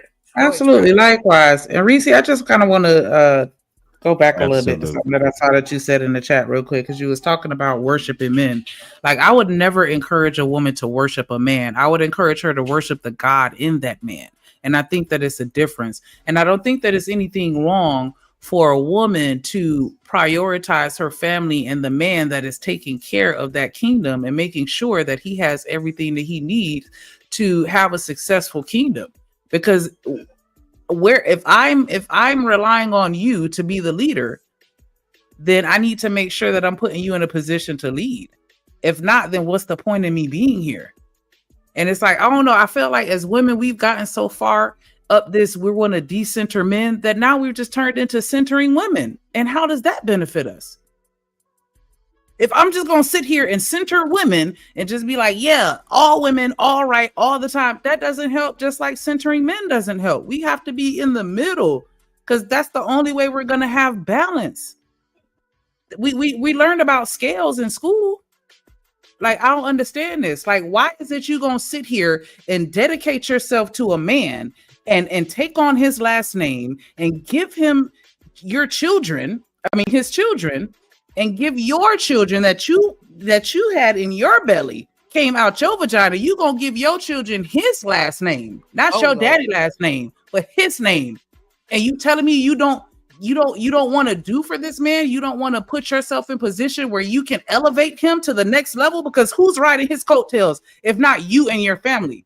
Who's benefiting from that if not you and your children? Who's going to be able to have the value that comes with that name? Because your name's supposed to mean something. And so I'm just not understanding why we done got so far to where it's like, nah, I'm not willing to do anything for this man. Like, I don't understand that, to where it's like, if you take care of your man, you're worshiping him. Or maybe I'm misunderstanding, and I would like the clarity on that. Like, I'm not telling nobody to worship nobody. No human being deserves to be worshipped. You only worship. Why not? What? We can't worship. Did you say why not? I was just playing. Go ahead. Oh, I was going to say. I was going to say, I'm sorry. I just had to do it. You was on it. You was on it. We're not about. Can I ask you one question, Shanika? What about once you go in the room though, the regular room in the house in the back where they call it the master bedroom? Can then you be worshiping? I should say.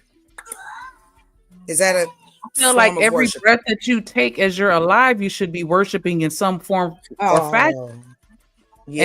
And that may sound extreme, but I mean, every day I thank the Lord a multitude of times for thank you for waking me up. Thank you, Lord, for letting me get to this job, because I could have wrecked out and not made it. Every time I drive past somebody else that got in an accident, I pray for them. And I thank God that I was able to get where I needed to go safely, because there's people out here that don't have anything that you have, not even the breath in your body. And so you should always be in that state of gratitude and thankfulness and servitude and wanting to love others the way that God has loved you, because clearly he loves you if you're still here. And you ain't under no bridge. You ain't in nobody hospital laid up or in hospice, even worse. Like, I'm not understanding that. You got men out here. Look at Daryl. We see Daryl every day in that fucking truck sweating his ass off. And people try and throw shade and make it seem like, oh, you just drive truck for Amazon. Nigga, I see a man that get the fuck up and go to work every fucking day to provide for his family. Put some respect on that shit. Oh, shit. Like, what are we? And that's why I say. But here you go, Shanika. Your passion. Wait. Who's the Keena China person in the back? I don't know. That's why I ain't clicked nothing. All right. What up, Dr. Quantum? South Florida in the building. But I'm just saying, like, I feel like our priorities are all fucked up because we so focused on the world that we not focused on the God that's within us, because that's what makes us a better person. That's what all these religions are about. If you study all of them, you'll see they're all pretty much saying the same thing. Be a good person. Right. Come on. Now that is the religion I stand. They're all the same. If we gonna make it a religion, then that would be me. Because again, I don't have to do any of them things to see you as the human being. I don't care about in the sense of this. I'll put it to you. Like the brother said earlier, Bolo, he was up here, he left. My mother raised us to be caring and giving of people. If even fur get on my nerves, but if I saw the man on the side of the road and he needed help, I would stop and help the brother. Now, if he say something crazy about crack babies, then I'm gonna leave him there. Okay, I'm gonna tell y'all that right now. I'm gonna drive off and let my tire stash water on him by accident. I'm just fucking with you, Ferd. Okay, I'm gonna say for me it depends on what he says because you never know. God may be using you as a vessel to change his perspective. Shock, you gotta understand. Sometimes when you run into people that got fucked up perspectives, sometimes that's your assignment. You're being used as a vessel to expose them to the truth. Because there's no other way that they're gonna learn it until somebody else plants that seed, because they're not gonna plant it themselves. Come on. And that is what I mean by educating people. Like I said, I have had the privilege of creating a trade school. I figured out based on, this was wild. Like I didn't even realize, we were talking about this the other day, there are close to 30 million people in this country over the age of 25 that do not have their diplomas. And so I was trying to find out, how does that correlate, right? And I then found out that my own state offers a program, because with my background, can you turn that down just a little bit, baby? With the background, they'll give me what's called an educator certificate, and I can then assist with helping people get their diplomas in 6 months. Like I'm learning cybersecurity so I can teach it. Like I'm learning those type of things so that we can create, because when a person has purpose, then all the things we talk about do start to fall in line, man or woman. And if you're talking about young men not going to college, this is a way to close that gap. You go to one program and you get your high school diploma. We bring your ass over here to the next program where now if you want to learn a trade, here you go. This is the hybrid part. Take this part online. We hook you up with a mentor. Now we got jobs. We got creation. We got men not in jail. We got kids not on the corner selling, right? Ain't that the point of all of this? I want to I'm sorry, I just want to give Kasim a shout out real quick before we go too far. I'm so sorry, I should have mentioned this. Shout out to Kasim with the $10 super chat.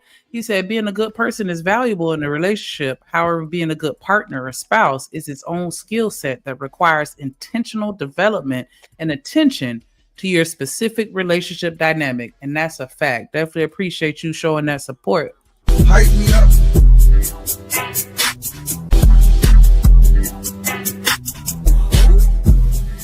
On me, you the one, ain't nobody fucking with.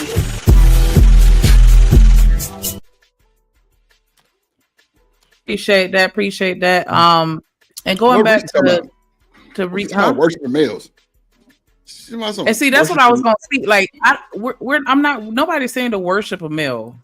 I'm just saying that we need to speak life into people, because if you keep sitting here just talking all this shit about what you don't like, that's just like if somebody did that to you. Is that gonna put you in a good headspace and make you want to be better, or is that gonna kind of, you know what I'm saying? Like that's not how it works. We have to start speaking life into these people and speaking into them what we want and what to see and what we need out of them, instead of just talking about where they keep fucking up. Like that don't work.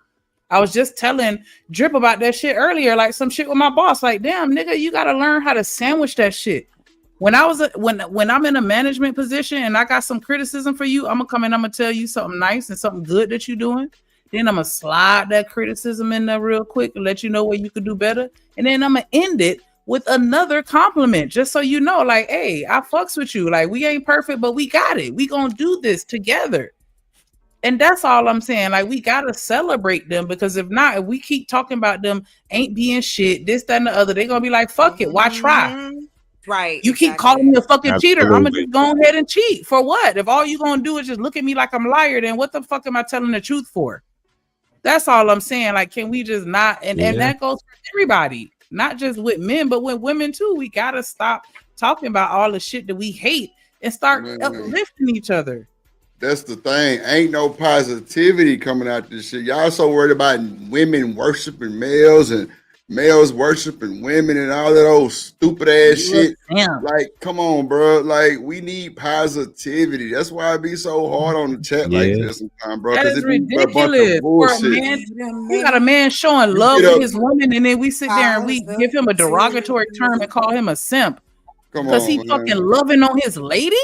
Yes, Is honey. that what y'all want? Yeah, that word gets thrown around so much, it's ridiculous.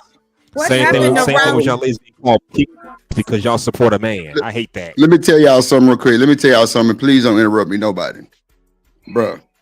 The fact that the simps got all the women just blows my mind. The fact that motherfuckers get on this internet and be negative as fuck every day blows my mind. We know you niggas ain't got no men, no woman, none of that bullshit. Ain't no way in hell you that fucked up. The negativity is insane. Are we gonna ever hype somebody up? Ever? Because all I see is a bunch of bullshit ass folks on this motherfucker talking big shit for nothing, and they don't even go through this shit. Show me, you know what? All you women got babies and say y'all married. Put your husbands on here. Show your husband. Let's see what they look like. Show your boyfriend. Let's see what they look like. Niggas, show your woman. Let's see what they look like. Wow, all this old capping ass rap these motherfuckers be doing. Show that shit. Yeah, I'll wait. I'll wait. H&M, I don't give a damn. Don't interrupt me, please. I'm still talking, brother. Please. Go Bro, ahead, my bad. I'm telling y'all. sorry. Thank you, sir. Like I said, put your woman and your nigga on the screen. Let's see if y'all really got somebody. Ain't no way in hell, bro, you that negative.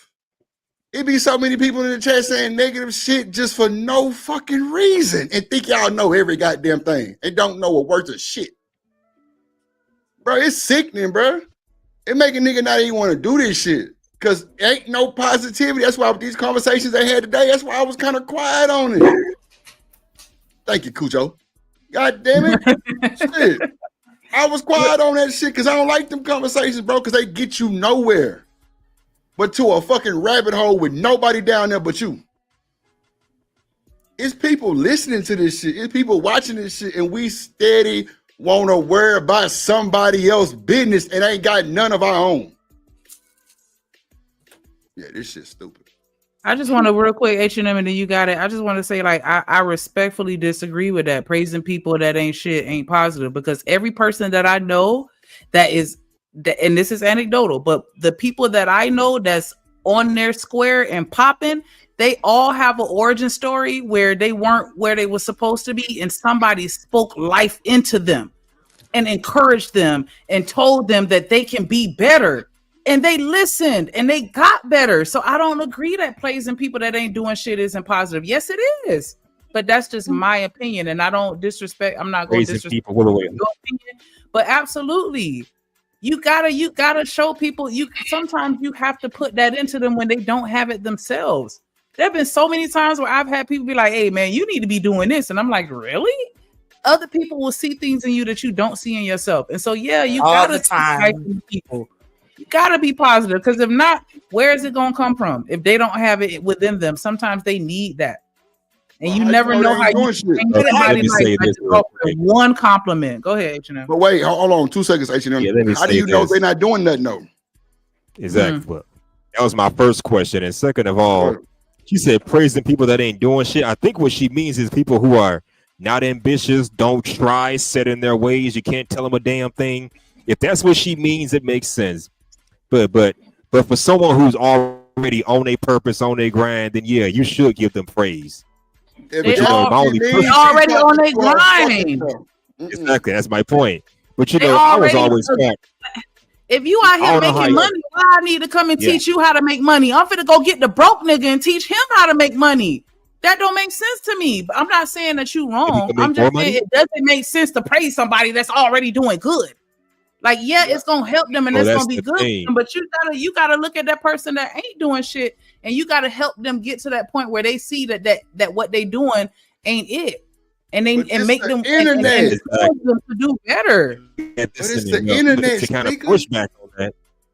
It's to kind of push back on it. I think that's the problem. Women expect men to just come to them already whole, already got it together, already doing something, so they ain't got to teach them shit. I don't think that's the way it needs to be, but that's something I've been noticing.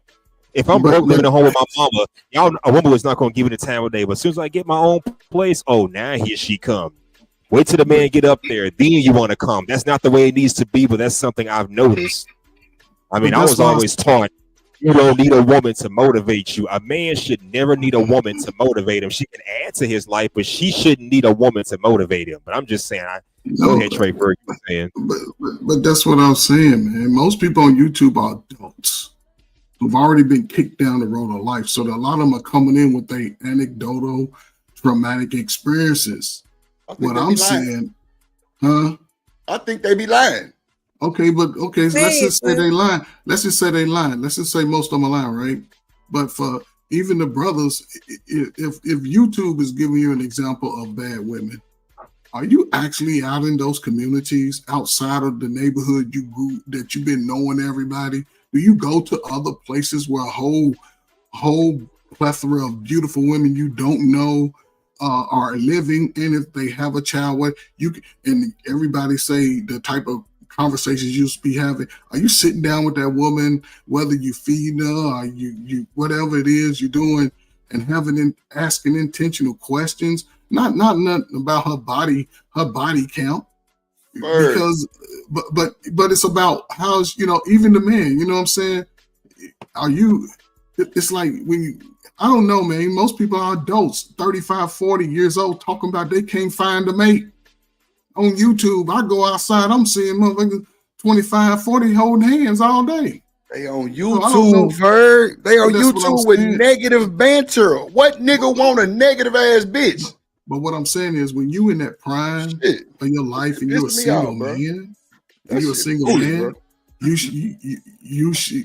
have to explore the world. Is all I'm saying. The world is for woman want a negative ass, ragged ass nigga. Like it is what it is. You can take how you want. But what I'm saying, but even the guy, listen, say, men don't go to traditional college. Traditional college for a young black man is boring as hell, unless you're an engineer or a doctor. That comes usually towards the end of your college career, and to be a doctor after you finish traditional college. Yes, most men, and by the numbers, 98% of men that go to any college, they go to a trade school. From truck driving to plumbing, electronics, even the military. I've seen some men that totally die in the military, go into the military, talking about that's the best thing ever happened to me. Because you're learning how to skill trade, you're learning self-discipline, you're learning financial literacy, you're learning how to go through adversity, you learn how to put the stuff together, fold your clothes, make everything neat. You're learning about hygiene. A lot of people say they weren't taught in the home. And these are the adults who've been adults for 20 years, still don't know specifics about being an adult. It's amazing to me. So as a man, just take advantage when that green light come on in your head and you realize I'm tired of these niggas around me always talking shit.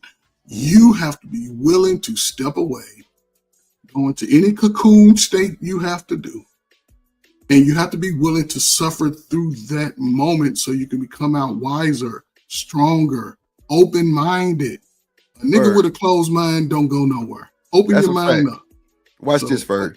It's a raggedy, scraggling ass woman Ron here lying on every panel she get on about Drip, right? Do you think I'm worried about this motherfucker?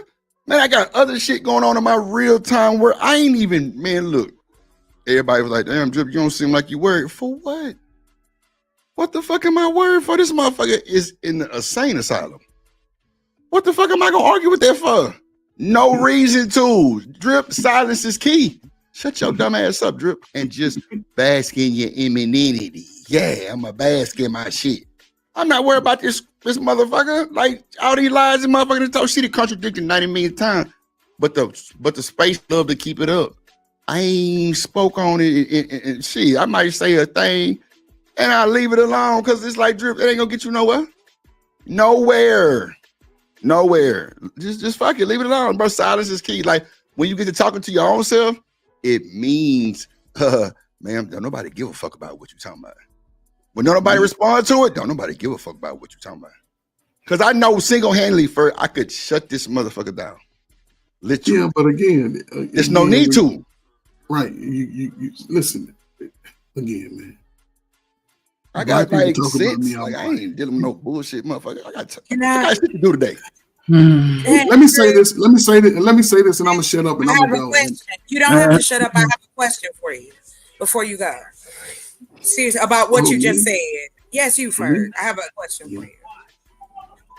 So, with what you just finished saying about people that's older, and to what Shanika's point is, so for me, based on what she was saying, that's how I feel about it. Why can't we create things to help these men that y'all talk about? And my thing is, why is it that it's such pushback when you like, hey, we can create programs to better these men by giving them education and by giving them jobs, by helping them find housing. They may be able to be the dad they want to be. Maybe they're single, maybe they vets, maybe they whatever, that part, that side of it. Why is that always then applied the they ain't gonna do it? I mean, y'all ask for positive people, and I would say I care about the community. But am I positive all the time? Hell no. But what I will say is I find that more flack comes from there's things that can be created to help the situation that y'all swear is a problem. But when it's brought to your feet as a man, why is it so hard to take that information and work with women who feel the same way? We don't necessarily have children or married. We want to help on that side of it. Now you got Chocolate. What you're saying is the bigger picture of what Bolo was speaking about, what was spoken about earlier, right? A lot of men in that age group don't know who they are. That has to be mined out first so he can understand that there is a vision for him to be the man of the world, not just in the Black community, be a man of the world, be able to stand amongst men of the world. And when they put your chart up side by side, hard worker, checkmate, savings, building wealth, checkmate, protector, checkmate. Those things to me are bigger than a woman. They're when I speak for me, I speak for I'm gonna be a man amongst the world. And when I come to my community, that's why I go specific to the young people, because it was spoken earlier. Those messages have to come early and often. Over the last 40 years, most people say it now. I didn't grow up with a father. I didn't grow up with this. So they didn't get those messages. So now when in order for me to say that I'm a grown man, there's certain things that I have to be able to step outside of me being comfortable with. And look at my ugly self and say, you know what? Damn, I was out here in the streets, man. Women were flying me out. They was doing it. Man, was I right? And it used to bother me. So I didn't do it long. A couple of weeks later, because one, I didn't set an expectation. Two, they didn't set an expectation. But then when I start reflecting for me, I wasn't going to shame them because of what they did. I just say, oh, let me step back. But the thing is, a lot of the messaging, and this is where I see, especially men of younger men, if you don't get those messages from a father, an uncle, somebody that loves you unconditionally without default, you're going to struggle in trying to achieve those things over the next, from 21 to 41, you're going to struggle with that. And a lot of the messaging that men have gotten over the last 30 years, unfortunately, has come from a feminist mindset. Not just the women, because America tell Black men, y'all ain't shit. America highlights the smallest of number of us doing degenerate stuff. America puts the sagging pants rapper with all the tattoos, the face of our children to admire. So it's like the admiration from a child jumps straight over the father to a figure who's P. Diddy and in the back. The dudes, but that's how America, that's part of that process. But then the only part is, listen, a lot of this, what men are doing, they're responding to what they've heard from the sisters in America. Black men, you ain't shit.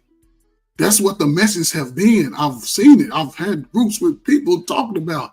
People tell me I ain't nothing. So I'm just saying right now, and I'm shut up. is a great opportunity for both sides to sort of self-reflect and move different. Because in the end, y'all gonna still need each other. And if it don't come together, again, America still grows, whether we grow or not. These neighborhoods that y'all used to live in are being torn down for a reason. If you can't afford it, what are you gonna do? They're cutting back on all these other little free handouts. So you have to claim your stake now. And it's another. It doesn't matter where it's at in the country. Go get it. Go get it. I apologize, but can you please stop saying that those are free handouts? Because when I go to work and when everybody else goes to work, we pay into the city, the county, and to the federal government. Hold on, sir, because y'all use that as if somebody is bad for getting social help. And that's what I asked you earlier, and you didn't answer the question.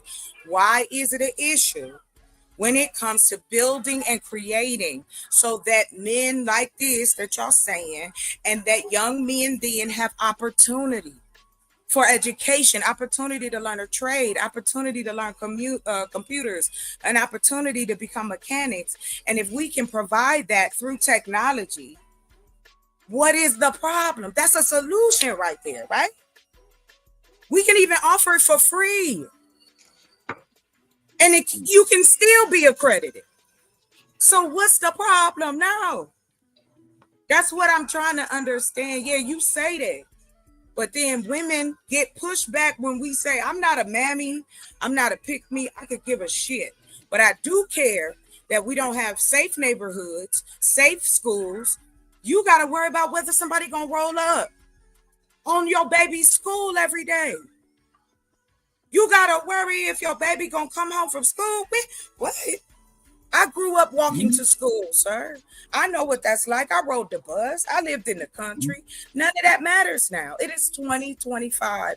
Why are we afraid of the solutions available? And what I asked you again was, why do you have a hard time with dealing and working with the women who want to do the same on the other side? It ain't got nothing to do with us using our wombs. We're using our brains. So that's how we provide. And the ladies who get married and the ladies who live in the nice houses we build and communities we create can make more Black beautiful babies. So that's what I'm asking.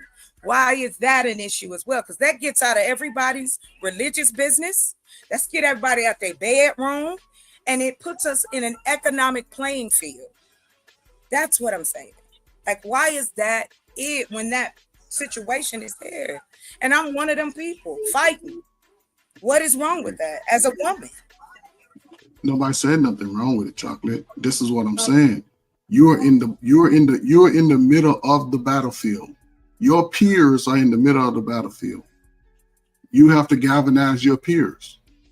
On both sides, you have to galvanize your peers. Everyone who's, I guess, single and dating and are going off to be with themselves, you have to galvanize with your peers. Wait, stop.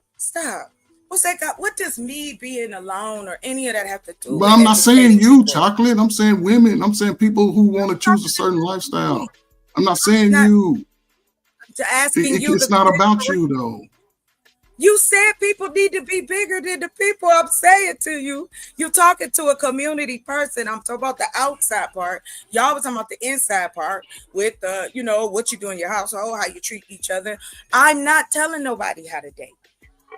I'm talking about you can't date well if your rent is high. You can't date good if your house is scary.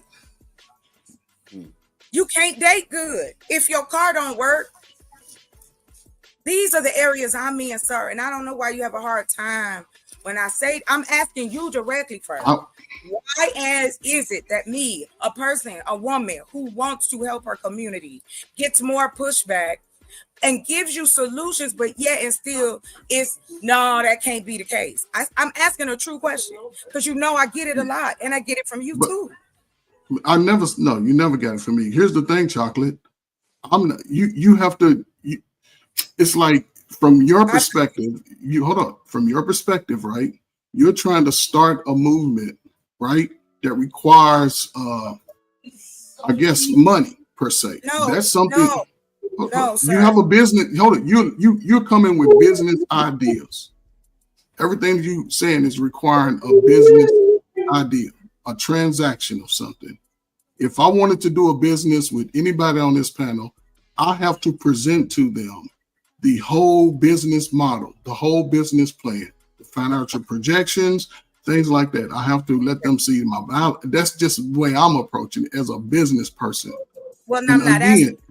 But again, when it comes, so again, this is why I say, you are in the middle of the battlefield. You are the leader of this amongst your people, your age group, your genre, your single men, single women.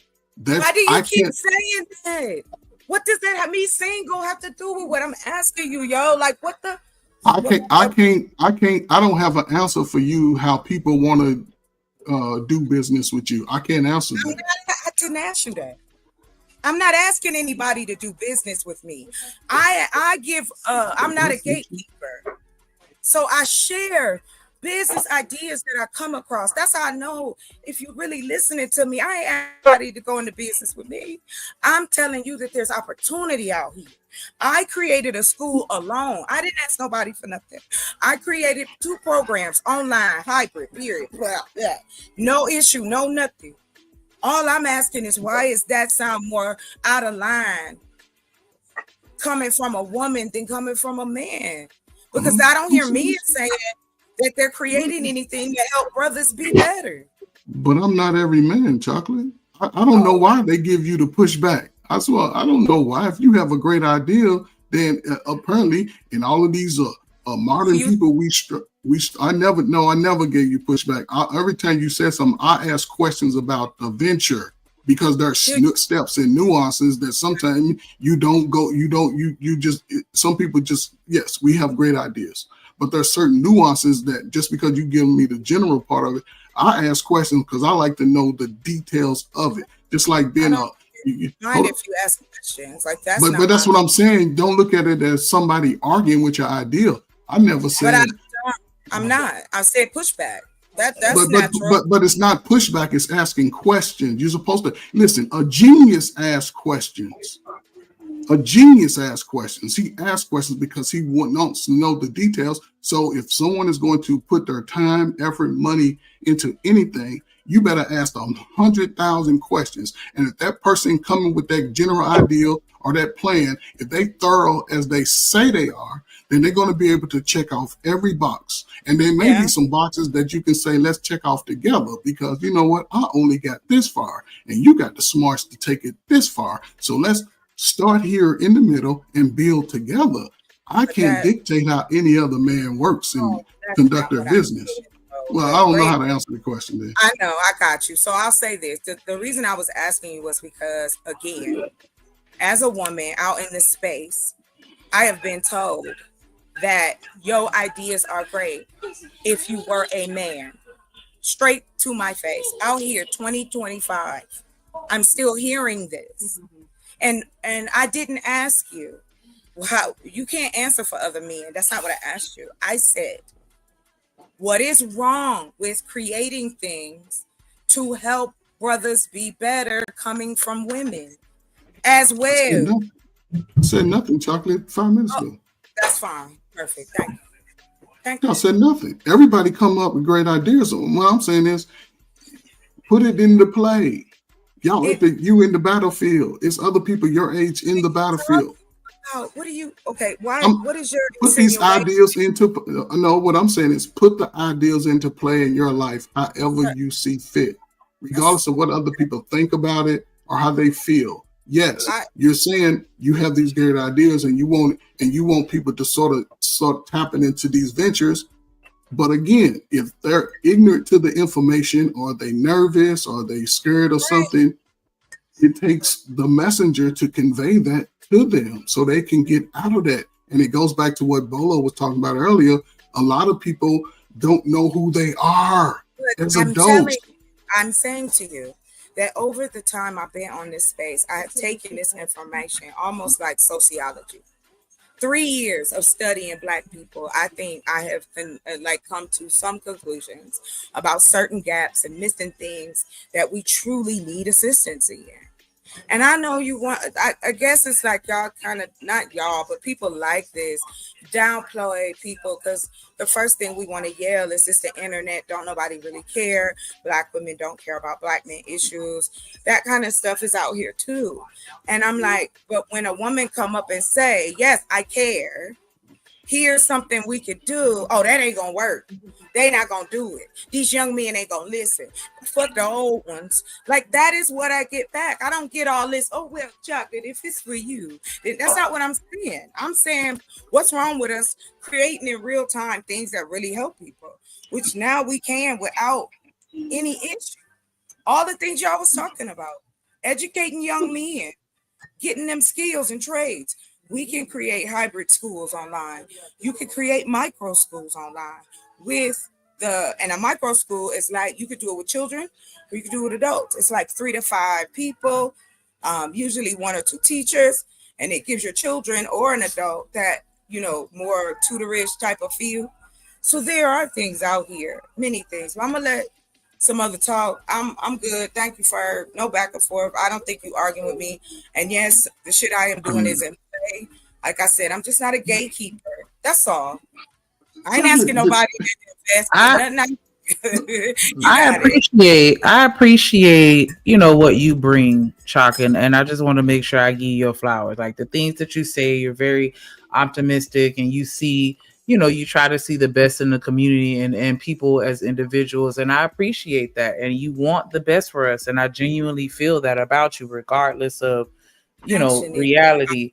But my thing is, I do think that it's extremely important to create the opportunities to make sure that we have the resources that we need, and not to sound like this won't work or like any kind of pushback. I just want to say, to piggyback or add on to that or build onto that, I think we also need to be hyper focused on the influence and the buy-in, because you can lead a horse to water, but you can't make them drink.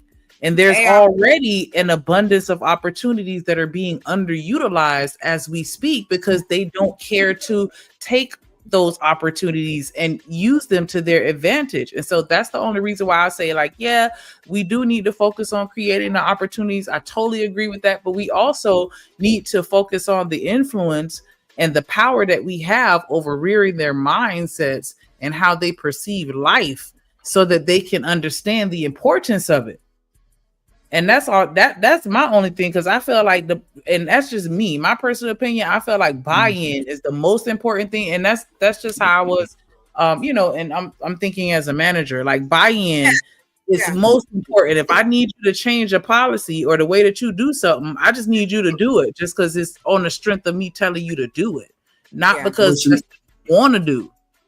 I will say to you what you said. Go ahead. Let me just say that, Shanika, everything you said correlates to what Bolo was speaking about. He just broke it down simpler ways. A man must know who he is to tap into everything that you just said. And that's the work that needs to be done.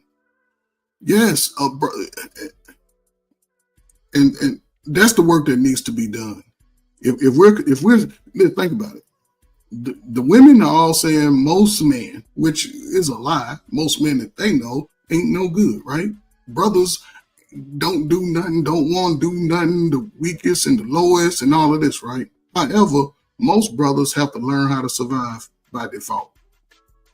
By default. The brother single with no children, go homeless, your ass just homeless. You box to box, highway to highway. But based off where we live, there are benefits to certain people.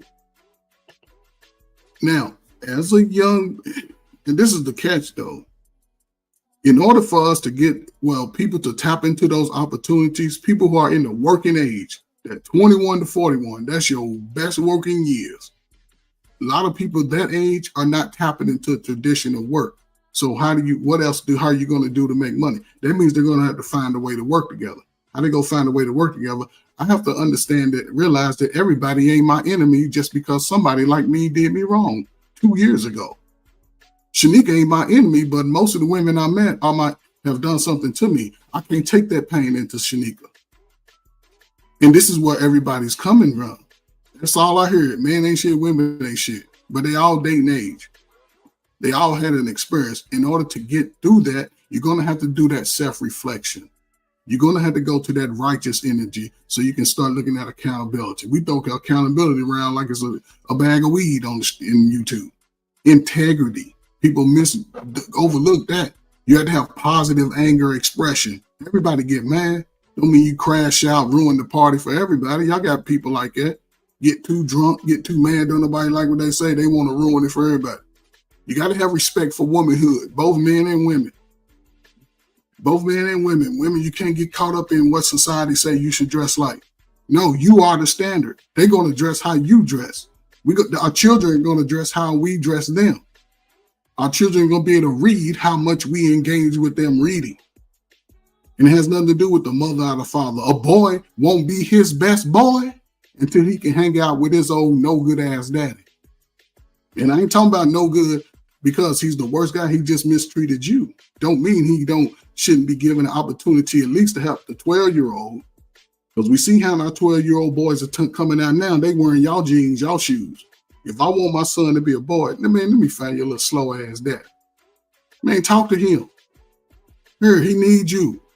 If you don't want to do the right thing, guess what? We're going to get everybody involved. I'm giving you the first right of refusal. And most dudes like, I can't. Well, you can go out and you can play PlayStation with you. Here, he can bring his PlayStation over. Allow that boy to transition through that. So when he get 18, guess what he going to do? He going to tap into his skills. He going to understand his emotions a little better. And if it ain't the father, find a coach.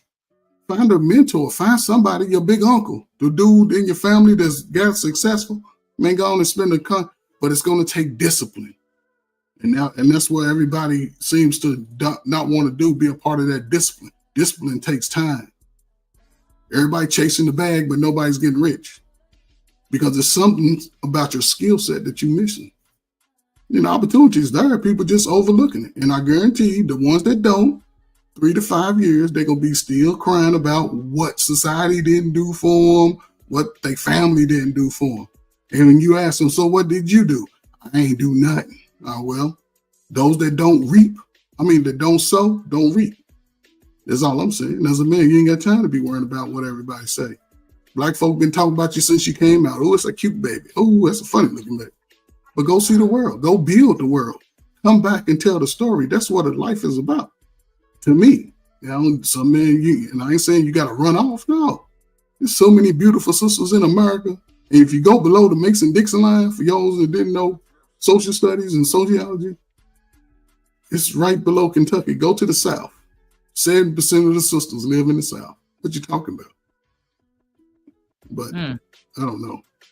Shout out to everybody in the building. Make sure y'all hit that like button, subscribe, hit the super chat, hit the super chat, hit the super chat, hit the super chat.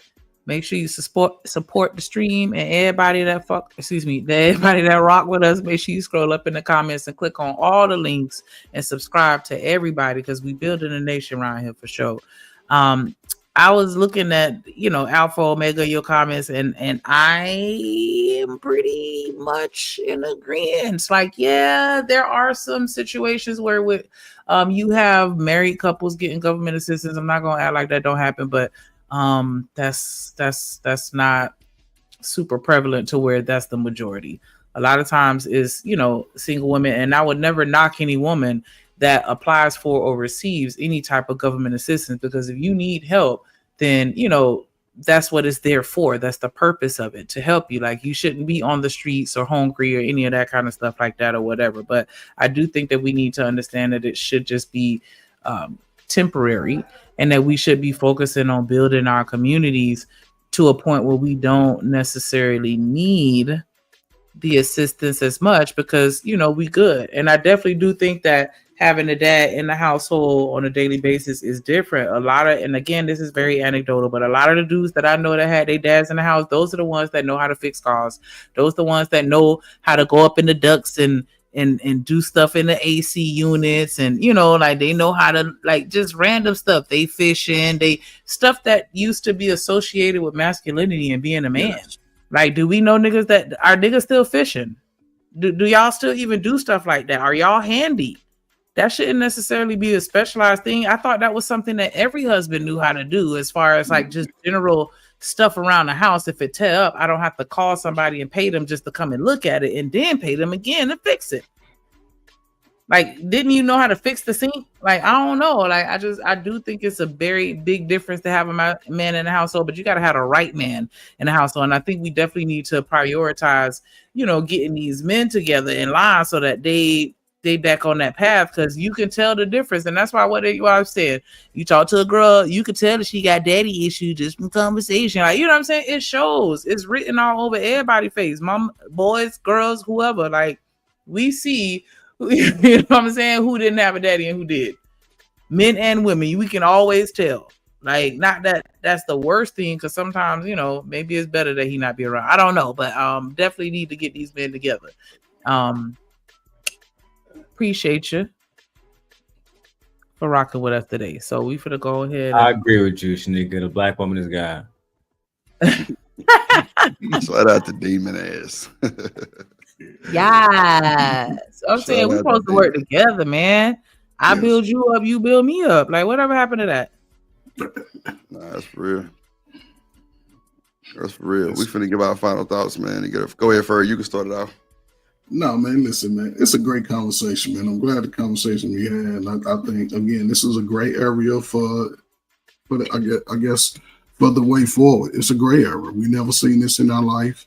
We never saw the changes in the government in our lifetime. But again, who's willing to be different? Who's willing to, take the charge of their own life? And there's no one perfect way to go. You may have to go down 4 or 5 different roads, but you have to start somewhere, is all I'm saying. If people are saying that they don't want to be in a relationship or whatever, okay, that sound good until you 3-4 years in. That sound good when you're looking for a hot meal. I mean, so it's everybody's own, destiny in life to live their life. Some want to, strive to continue to be better. Some don't. But I would say this, continue to connect to those people who don't want to be better. It's going to be a detriment to your blessings. You know what I'm saying? So, hey, the time is real and the time is now, man. That's real. Go ahead, Simp God, you got it. You want to get your final thoughts, G? I appreciate you sliding too. Yeah, for sure, man. I'm about to I just say this. Shout out to Shanika and Trey Ferg and Miss Chocolate. I think she's still up here too. But shout out to everybody that came through. Support the trip and I'm about to do a quick little 1 hour little small live stream on day. Hey Damon, I don't mean to cut you off real quick, bro. Your shorts be having me rolling, boy. I've been watching your shorts and shit lately, bro. Hey, boy, your ass been over there working. That's for sure. Give big flowers to you, my boy. I see you. Man, what's up? I ain't have to go to Michigan tomorrow. I just, I keep grinding, but gotta go see people, take care of this. Nah, for sure. Take care of your business. You already know it. Like I said, I'm probably gonna go live in like 20 minutes. I'm ready to just roll the blunt up and trip and shit, packing up and shit, rolling up. I want to slide on Demon, man. Make sure y'all pull up on that boy finna go live in 20 minutes. Somebody drop his link. Shit, we ready. Let's do it. Shout out to Demon. Go ahead, Demon, my bad. I would tell you I was like, the topic, but I don't want to disrespect you, Drip. So. Oh Lord. I started at 9:15 my time. I don't know what That's time a bit. but it's 9 o'clock here. So I started in 15 minutes. For those who want to watch. Shout out to that boy Demon, man. Straight up. Right. Make sure y'all slide on that boy. All right, for all right, 6. That's a bit, Demon. All right. Mr. Lister, what it do? You still there, my boy? You on mute if you still there. That boy chilled with us the whole day, man. He probably sleep. That boy was smoking that gas. Yeah, I was just finna say that. He probably on a little Za break. I mean, Za nap. Za nap. Yeah, for sure. Shout out to the chat, too. Shout out to the chat. Shout out to Miss Bridget, man. Shout out to Rooster Ass, Dr. Quantum. Rosie. Goddamn Alpha Omega cutting up all day, man. That's for sure. Hustling, muscling. Goddamn BJ in the building. Boy, BJ was slinging that mouthpiece all day today, boy. I was chicken yard. I was like, damn, look at BJ popping shit. God damn it, boy. Shout out to Bridget. Shout out to Reese. I say Dr. Quam, TNL. Everybody came through, kicked it with us, the cynical one. Shout out to the moderators, top tier moderators. You know what I'm saying? Shout out to Bolo. Shout out to Von Bryant. You know what I'm saying? Good folks. Shout out to Stan. Shout out to Travel One. Shout out to Corey Love for pulling up on us, coming to the panel. We had a good, excellent conversation. Shout out to Living Humbly. Shout out to Corey. Shout out to Kasim. Shout out to Rosie for the membership. Shout out to Rosie again. Shout out to Corey Love. Shout out to Miss Deborah. Shout out to BJ. Shout out to Edie Man. Shout out to Kasim again. Yeah, appreciate the donations. Let me see, make sure I ain't missing none. Okay, Kasim, Living Humbly. Okay, yeah, appreciate y'all, man. For real. Anybody got cash apps? Shout out to you. Shout out to Stefan.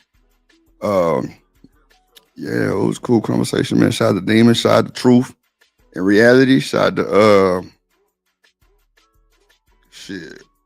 who else slid on us today, man? Edie Man, motherfucking ass. Shout out to Rooster.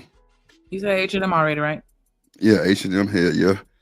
Shout out to Mr. Lister. You know what I'm talking about?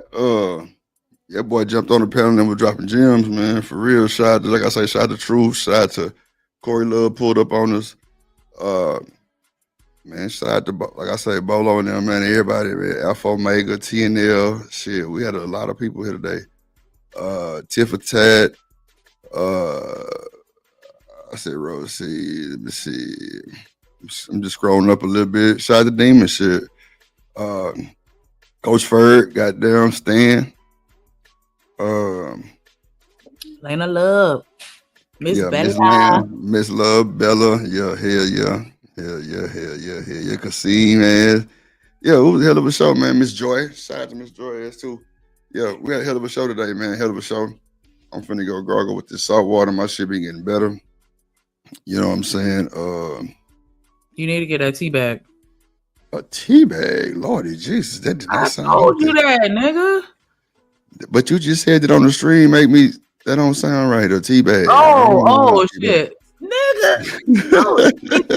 Oh my gosh. I'm just fucking with you again. Goddamn. Childish. Tell Ferg he need a fucking tea bag. Then see how he take it. Goddamn it. Teabag that nigga, Shanika.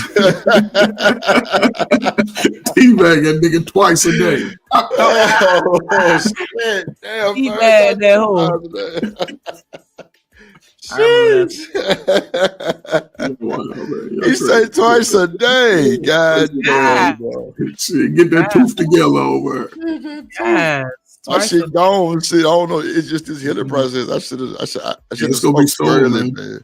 Yeah, and that's what it is, Ferg. It's so I've been actually taking this amoxicillin for the antibiotics. See, I didn't know I had to take all of them. He was like, "Yeah, take every last one of them. It's gonna kill the infection." Then take the little pain. You still got blood inside of it. You still see blood inside of it. Yeah, just keep even the stitches dissolved. Yeah, just keep gargling with salt water. Yeah, that's what I've been doing, like at least 6 times a day. I ain't gonna hold you. I've been using that shit because it's been working. It's been working like a motherfucker. And I would, just if you're gonna smoke, I would take a cotton ball and sort of put it in that spot while you smoke. Yeah, no shit. Cotton ball. Damn. Thought about that too. First, I had a piece of paper towel in my mouth, and my mama came over today.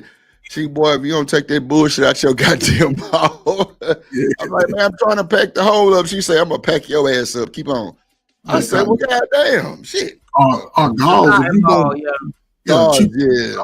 Yo, she told me to get some gauze. Yeah.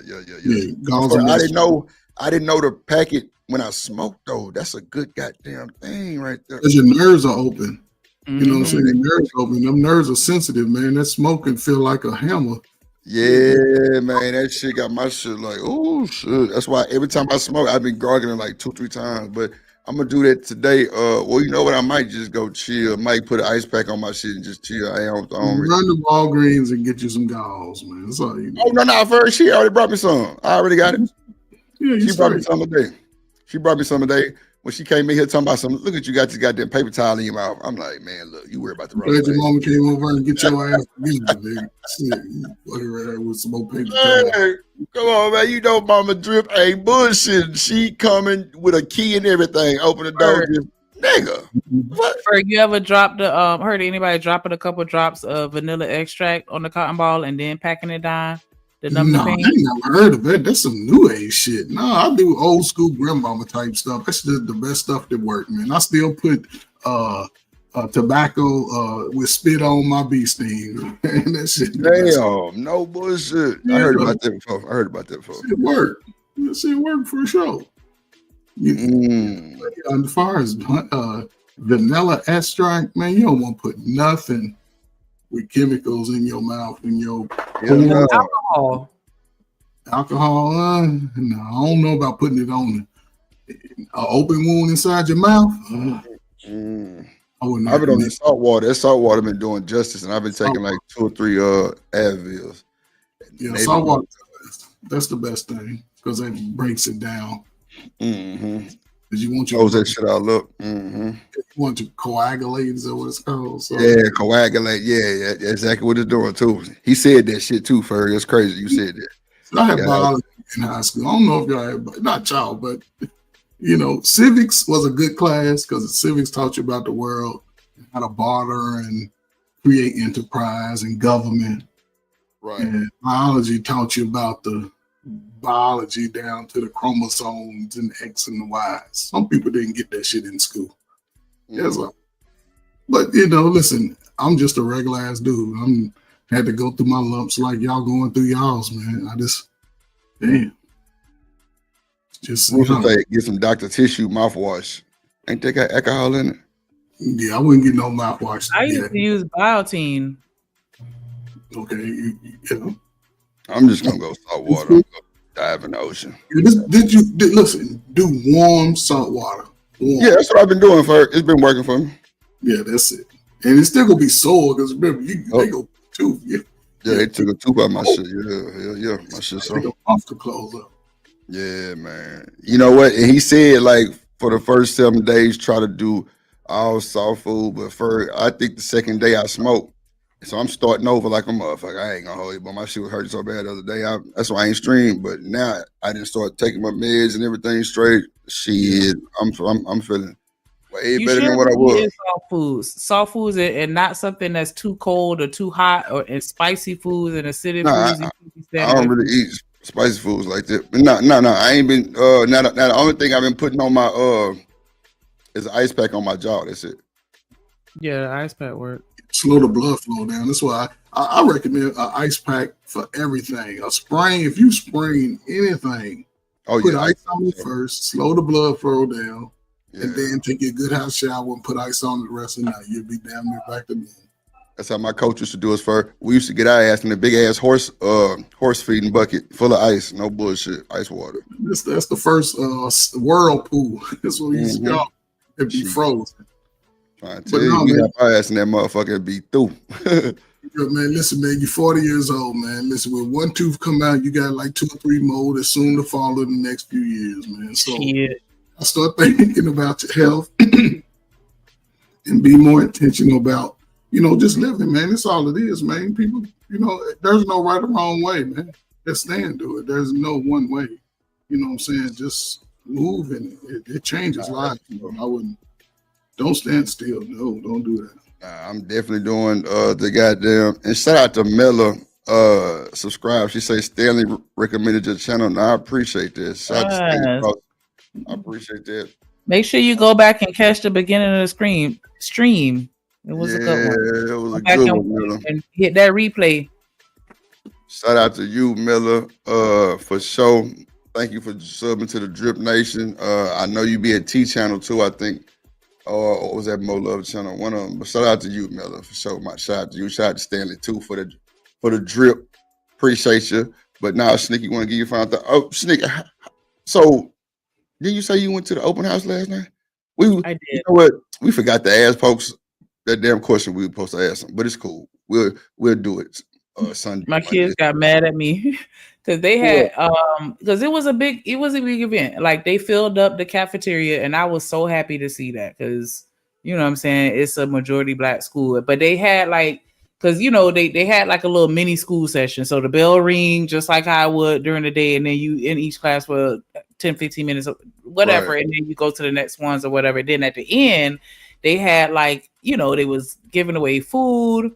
Because I think one of the local food banks or something like that, they had a whole bunch of fruits and vegetables and shit like that. And then they were feeding them like dinner, and, you know, they had a couple of trinkets or whatever for the kids or whatever. And we missed all that because I was too busy talking to the teachers. Like, and I was like, damn, they got mad. And I was like, all right, fine. And so I had to promise them some McDonald's reluctantly. Oh, I had to make it up to them because, they missed all the good stuff. Like, but I don't care though, because I need to get to know these teachers though, and I need to pick up on them that way when they come home. Like, oh, my teacher mean to me, or you know, all that bullshit. Like, nah, I know Mr. Doshi, and you know what I'm saying. Like, nah, not that I'm gonna just always take their side, but still, like, I just want to have that convo with them. So yeah, we had to chop it up. But what you want to say about that? Why you brought that up? Oh, nah, I was just because you know we didn't ask that question that. You know, that's all good. Shout out to A-Dub. I don't know how to pronounce what he just said in the first thing. What they say? I know licorice, but what they say? Ichinaccio? I don't know what they say. Go ahead, you got it. That's different. My mom does cloves, like because she buy the cloves in the little bottles or whatever, and then she also do the garlic paste. Like, child, I don't know. I guess we be on some other stuff, but I've heard of, you know, all the other basic stuff too, like with the salt water, blah blah blah, whatever. But yeah, we put a tea bag on that thing. That's I don't know. I guess maybe that's a. Miss Bridget say dip your gauze in the salt water and bite down on it. Now I'm definitely gonna. Yeah, but Vic hit it on the head though, because he was saying like you can get the gauze from the Dollar Tree, which is a fact, and you just want to make sure you wash your hands before you put it in your mouth, and if you got some gloves, use that. Shout out to Vic with this nigga a nurse. Shout out to all the nurses in the chat. Y'all love Drip. Y'all be wanting to help me with my little shit. I appreciate that because some of y'all gonna have me turned upside down with the shit y'all told me yesterday. But it's all good. Shout out to Miss Bridget. I'm definitely gonna try that too. I got some little gloves and shit. Yeah, I be putting on, you know, when I be doing my little work outside and shit, you know what I'm saying? Little black gloves. I be fucking with shit on the cars and, you know, my yard and shit. So I'm gonna get a pair there. I'm gonna slap them on and do my thing. I appreciate that. Anything else you had to say, Shanika? Shout out to everybody that came through, everybody that support us, support me and my DEMP fund. Make sure you pay your tithes. And you're through. Make sure y'all come back on Monday. That's Labor Day. It's Shanika's birthday. Oh, okay, my bad. And we getting real ratchet. We get real ratchet. But let me stop. Reese, you better have your motherfucking ass here, woman. Yeah, we might do a member stream for Shanika's birthday. Working on the headlights. Yeah, we on headlights. They on the headlights. Goddamn, yeah, Drip, DJ Drip in the Bigs. Goddamn, we're gonna turn up. We're gonna have a good little party, member stream style. Get your memberships. It's going down. Shout out to Reese. She said, have a good weekend, y'all. You too. It's payday. Don't spend all your money in one place. Hell, send me $1. We're gonna get it done. We're gonna celebrate Shanika's birthday. And then mine coming in 16 days after Shanika's. Hey, it's going down. Y'all might, well, never mind, you know what I'm saying? But Young Dip God B-Day, you know what time it is. If you want to see, well, you know, let me not say that neither. But yeah, get your membership. It's gonna be worth to get you a bottle and your memberships, and it's going down. So, but that being said, we love y'all. We'll see y'all Monday, possibly Sunday. Man, but y'all be good this weekend, man. Stay out of trouble and keep God first. Ooh.